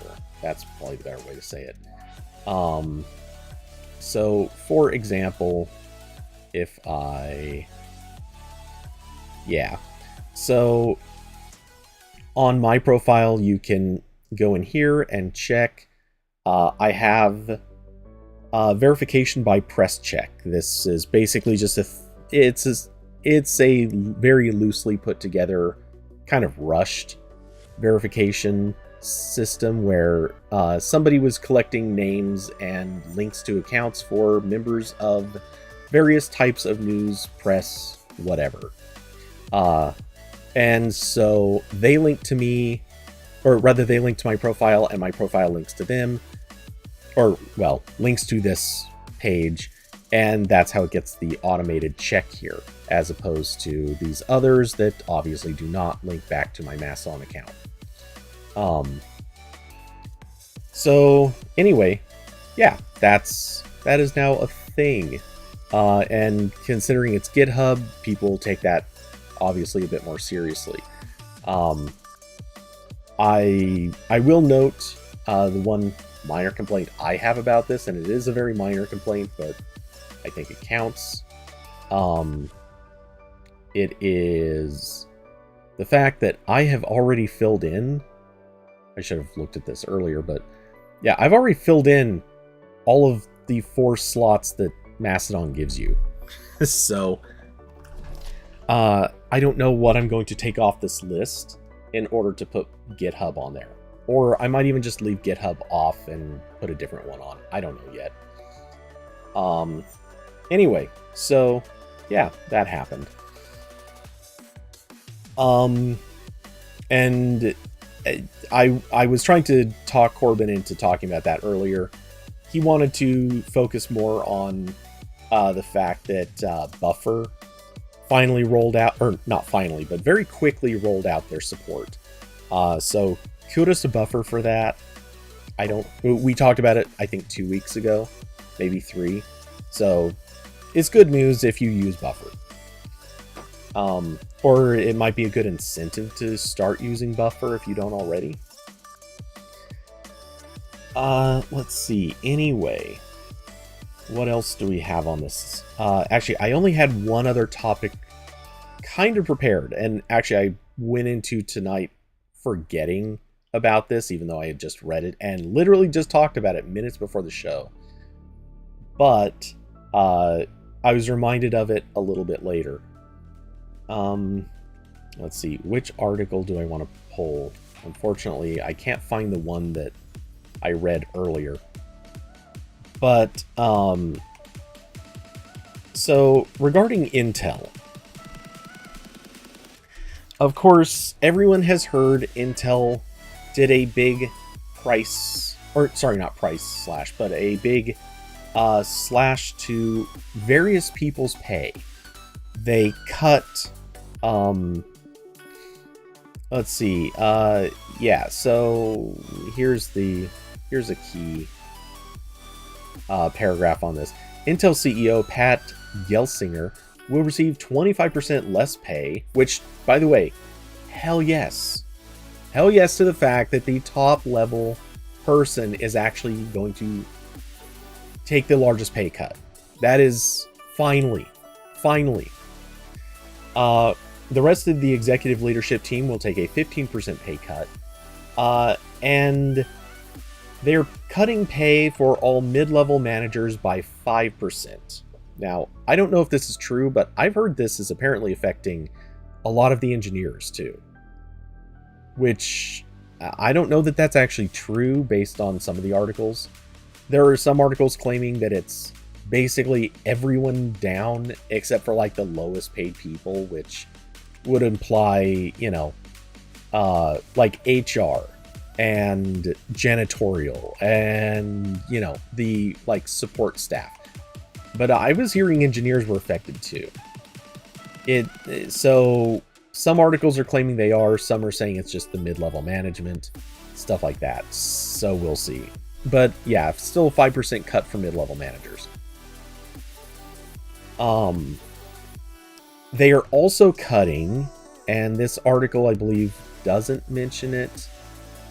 It really annoys me so much. I found one article that was perfect when I was looking through the Google Discover feed, and I didn't find anything. I couldn't find that same article again when I went looking just now.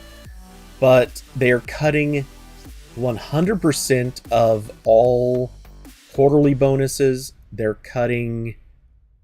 Let's see. Does this other article I have up maybe mention this? No, it doesn't.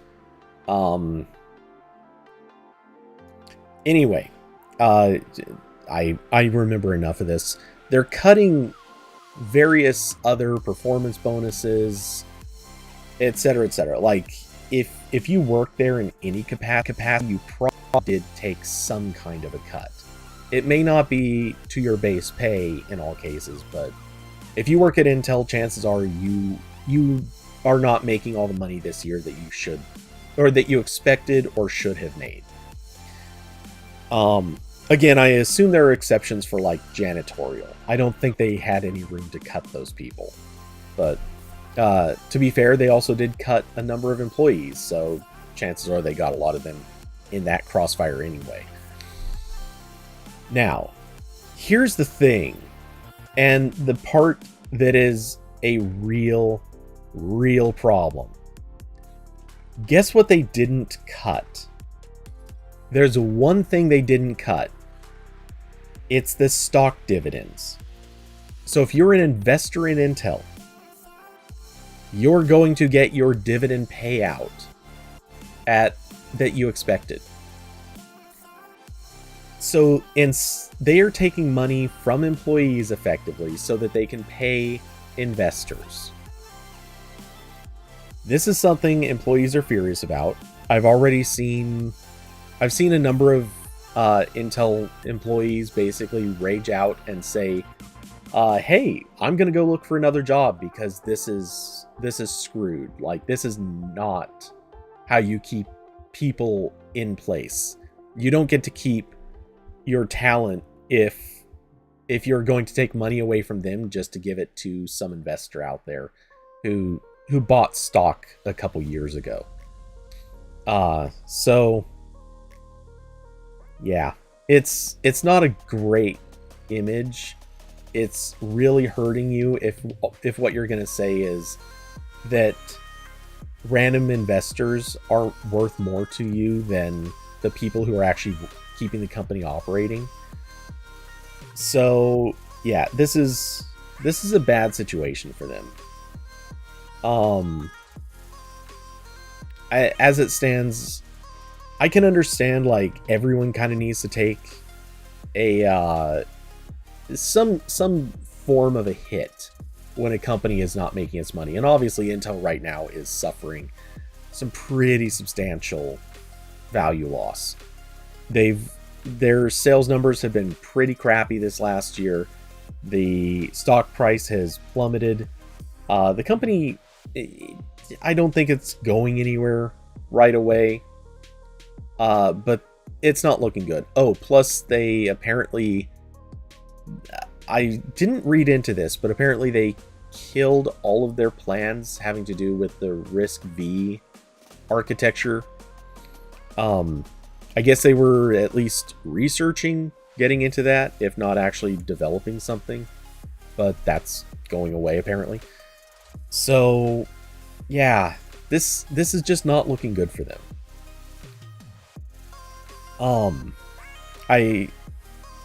Austin, that's a bad move. Yeah, couldn't agree more. To hinge everything on x86, which seems to be kind of what they're doing at this stage, it is kind of madness, because it does not seem like they can dig that architecture out of the hole that it's in. And they've lost mind share to pretty much everyone that is staring at what Apple has done with ARM. They've lost tons of mind share with people who are just used to the idea that ARM via Qualcomm is not that bad. Even though, as we were talking about earlier, it doesn't work so well with Windows, but it is what it is. It's working really well for phones, and again, Apple made it work. Qualcomm did buy up Nuvia, even though they're fighting with ARM itself over whether Nuvia can use the stuff that it already developed. But when all this stuff's factored in, like, this is a mess that they're going to have to find a way to really pick up and make back some of their losses. Because honestly, I think they're falling behind faster than they can deal with now. Intel's weakness in the market, or rather weakness in growth, was sort of concerning when everyone was talking about it like 8 years ago. The fact that not only are people still talking about it now, and it hasn't flipped around really, and it actually seems to be getting worse, that is a really bad place for them to be. And I don't get the impression that they're recovering from it in any appreciable way. So, yeah. Oh, and of course, there's now this new thing where they're basically trading on employees making the money that they should so that they can feed investors. You factor all this stuff together, and yeah, Intel does not seem to be in a very good position. I would, if anything, I'd say that this is demonstrably one of the worst things that they could have done. On the other hand, to be fair, maybe some of the people who will leave are the people who needed to leave. You never know. So yeah, that is about the limit of the topics I have. I don't have much else to, or I didn't come with any other plans.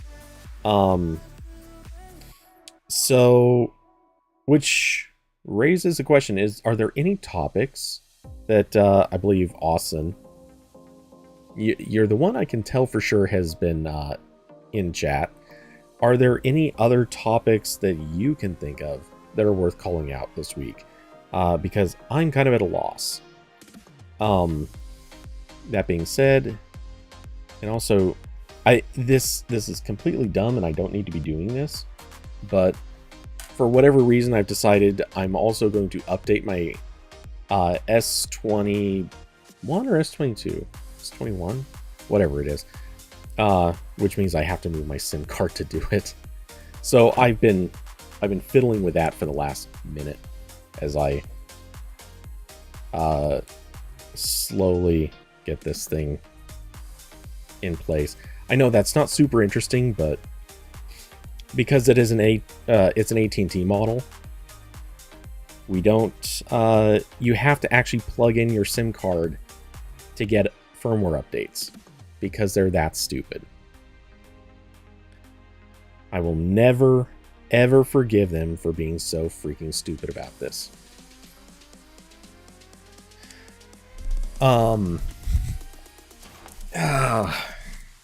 True pure anger over this. So yeah. Well, let's see. You don't have anything? Yeah, we're at that stage of the year where normally the big news is Samsung stuff, but Samsung made a boring announcement, and we're at the stage of the year where normally other stuff would be happening, except honestly, almost every company is basically just firing people rather than making new things happen. So, weirdly, I have a feeling news is going to get very dull for the next couple of months, maybe more. But to that point, hopefully, and I don't have a lot to say on this right now, but hopefully I will maybe have a new project of my own to announce fairly soon. I've been working on. I've had this app I've wanted to build for a long time. Actually, Austin, really quick, you are not a Mac user, are you? Just curious. But I've had this project I've been working on for a while, or rather, I've wanted to work on for a while, and yeah, I've actually committed to just actually doing it. Not really? Okay. Well, if when I get this a little closer to being a usable thing, I'm probably going to start by seeding it out to people in the Discord, and we'll see how it goes. You're a Linux person? Okay. So this project, I'm going to, at least my plan right now, or what I'm thinking of, is probably I'm going to launch it on Mac first, and then probably go to Windows after that. We'll see what happens with Linux. I think after I've built a Mac and a Windows version, a Linux version would be nice, and because of the nature of the project, Linux would actually be, I think, an area where it would be a really, really popular thing to build. There's one problem with it. One huge, glaring problem. It's hard to make money on Linux software. And what I'm building would very much be a... You're still debating if you want a new Mini. Nice. But yeah, I don't know how I would go about... Like, how much paid software do you have on Linux? I'm assuming it's very little. Yeah, it's nearly impossible. Exactly. So, yeah, that's kind of my stumbling block with Linux, is for this kind of thing, I would need it to be paid software. It would, in theory, I could do it as ad supported, but it wouldn't be very good. I could try to make it like a please donate thing, but honestly, like, I don't think anyone's gonna donate.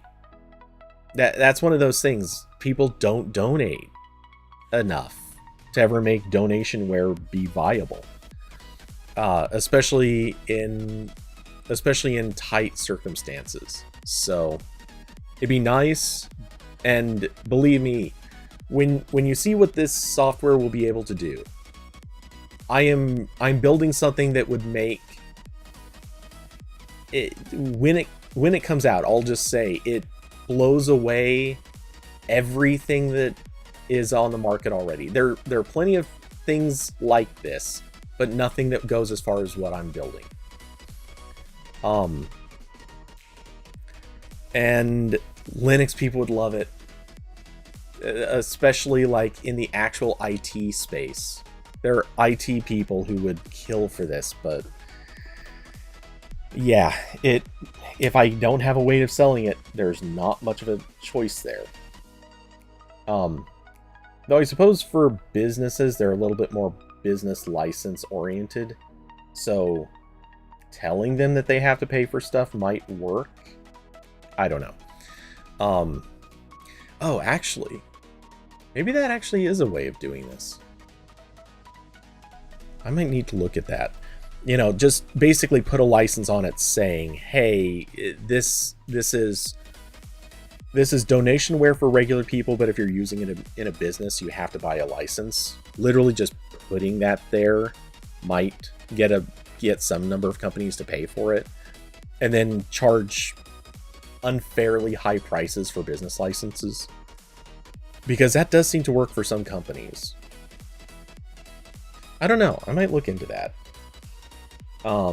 But it would still have to come last.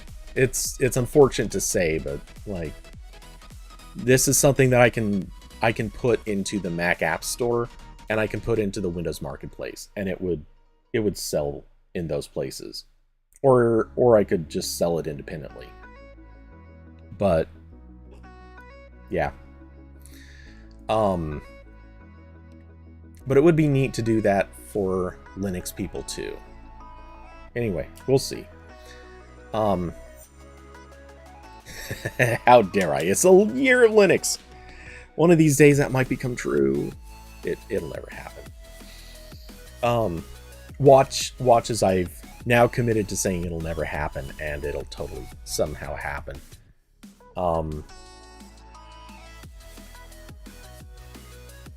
Let's see. Just for funsies, I just hit the button to start the firmware update on the Samsung phone. 441. I'm curious how long this takes. Austin, no, you wouldn't launch an app on Linux. Well, to be fair, let's see how it does on Mac and Windows first. Because if it does well enough, maybe I can justify it in some weird roundabout way. Or maybe I can come up with some other thing that makes it worth doing. I don't know. Or who knows, maybe if it does well enough on Mac and Windows, I might even just do it as a, this will sound crazy, but I could even consider doing it as just like a good deed. I don't foresee that happening, but you know, it'd be nice. Or maybe I could find some crazy Linux people who would want to support that kind of a project. Because what I would be able to do, I could turn the engine in the background could be made cross-platform easily enough. It's only the UI stuff that I would hate. And the UI stuff wouldn't actually be that hard. So if I could find some crazy Linux people who'd be willing to contribute to building the interface itself, it wouldn't be that insane to just basically turn the other stuff into a library and then kind of make it a, you know, a shared donation project, kind of a like good for the industry, and then businesses would still have to license it because and that way it could like collectively support the project, both myself and any people who are major contributors. I don't know. These are things that I'd like to find a way to solve, because as much as I personally, like, I'm reluctant to say this, I personally don't care all that much about Linux. I don't actively use it. I would say once every couple of years I have to download like a live CD version so that I can, well, they called live CD, but you know, usually off USB. I'll have to run it for some very niche purpose, and it's like it's hours of work for using this thing for an hour or two, and then I don't use it again for several more years. Like that's how often I seem to ever use Linux. So yeah, I personally don't care about it, but I can imagine so many people, especially just like IT people, that would love this. So we'll see. And actually, I do have something in the back of my mind. I came up with a feature that would actually be useful for those people, as long as they would have at least one Windows or Mac machine that they could use.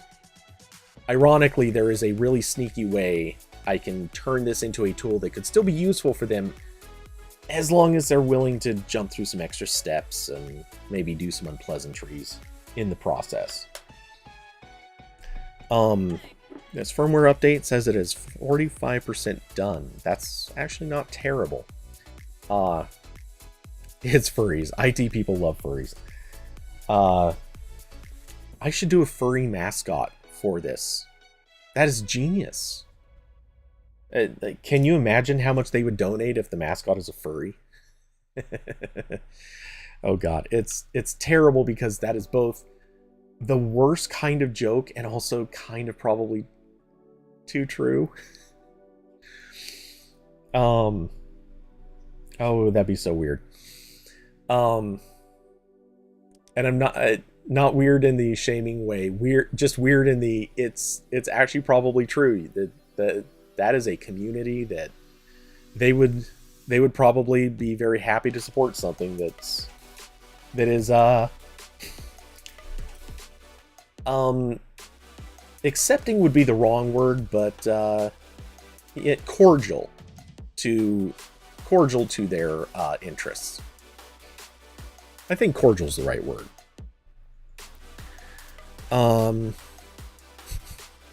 This has gone so much into a weird place. But yeah, I'd like to talk more about the project, but I kind of don't want to give away the neat things that it does. Not yet. And it's funny because I will say this, I actually built something like this like 10 years ago. I built it on Windows and .NET. It kind of like as a experiment to try some other technology. I wanted to see if I could get a certain I wanted to see how difficult it would be to do a certain kind of thing with an app. And it's a very basic kind of thing. I wanted to basically see about kind of a plugin framework. So I built a really lightweight version of this app, and it turned into my most used utility all the time. And now I want to make it like for real. And I've come up with a bunch of really neat features that make it even better. So yeah, this is the thing I kind of can't wait to do, or can't wait to have in working order. So yeah, we'll see. Well, since no other topics have been brought up, and we're closing in on 5 o'clock, we'll just say that this is our 15-minute warning was kind of given-ish. In the meantime, I will say this firmware update is up to 60. Oh, whoa! I was going to say 68%, and then it jumped to 74%. So good for Samsung. They're making their updates marginally faster. Yeah, so this weekend should be pretty normal for gaming. I know I always say it, but I'm gonna try to do some photo updates. I don't know if it'll be this weekend or not, but the goal is there. I want to. Depending on how things go with this project, I might live code. Maybe. There's a few things. The only thing is I'm not super fast with Swift, so I don't know that I would do that, but it's a thing I could consider. Yeah, if only Samsung would do well, you're calling them AB updates, but this is oh damn it, what are they actually called? Yeah, it doesn't matter. Hey, it's 94%. Almost there. Almost there. Oh, 100%. And it's rebooting. Or about to reboot. Hey, there we go. We've got our boot screen. So that's 8 minutes out. Seamless updates, thank you. I keep wanting to say slipstreamed, and it's like, that's not it, but slipstreaming would be great. I wish Google would implement slipstreaming. Not that it matters that much, but it would be kind of neat if they did. Slipstreaming in that context is, by the way, the thing where they would download the update, and instead of downloading a file that is the update and then applying the update, they would just download blocks straight from the server and write those blocks to the partition. So you would actually need 0 extra space to download updates using that mechanism. Oh, now we've got the optimizing apps stage, which, seeing as I've installed very few apps on this phone, it is going really fast. I can only imagine how long this would take if I had as many apps installed on this phone as I do on my Pixels. This would take at least like 4 times as long. It's just hit 100%, so that's going quickly.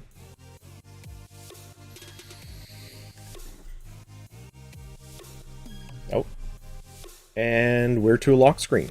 So that took 10 minutes. Thereabouts. I didn't run a timer, but we started at 4:41. It's now 4:51. It's close enough. So that's not bad. It's not terrible. Now it's in the finishing system update stage. Because of course, you know, we can't. I don't know if that's going to show up. It probably won't. Oh, if I turn it... did that... Okay, that just finished. So... Not that that exactly counts, but still within 10 minutes. So, cheers to them. That's not nearly as bad as when you used to install an update and it's like 45 minutes later you can finally receive a call or make, like have emergencies again.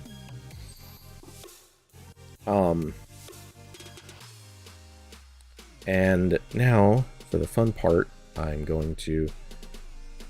Oh wait, actually, we'll do another check for updates from the Play Store and Samsung's Galaxy Store, and after that, I'm turning the power off on this thing again for the next few months, because that's pretty much all that's going to be happening with this phone.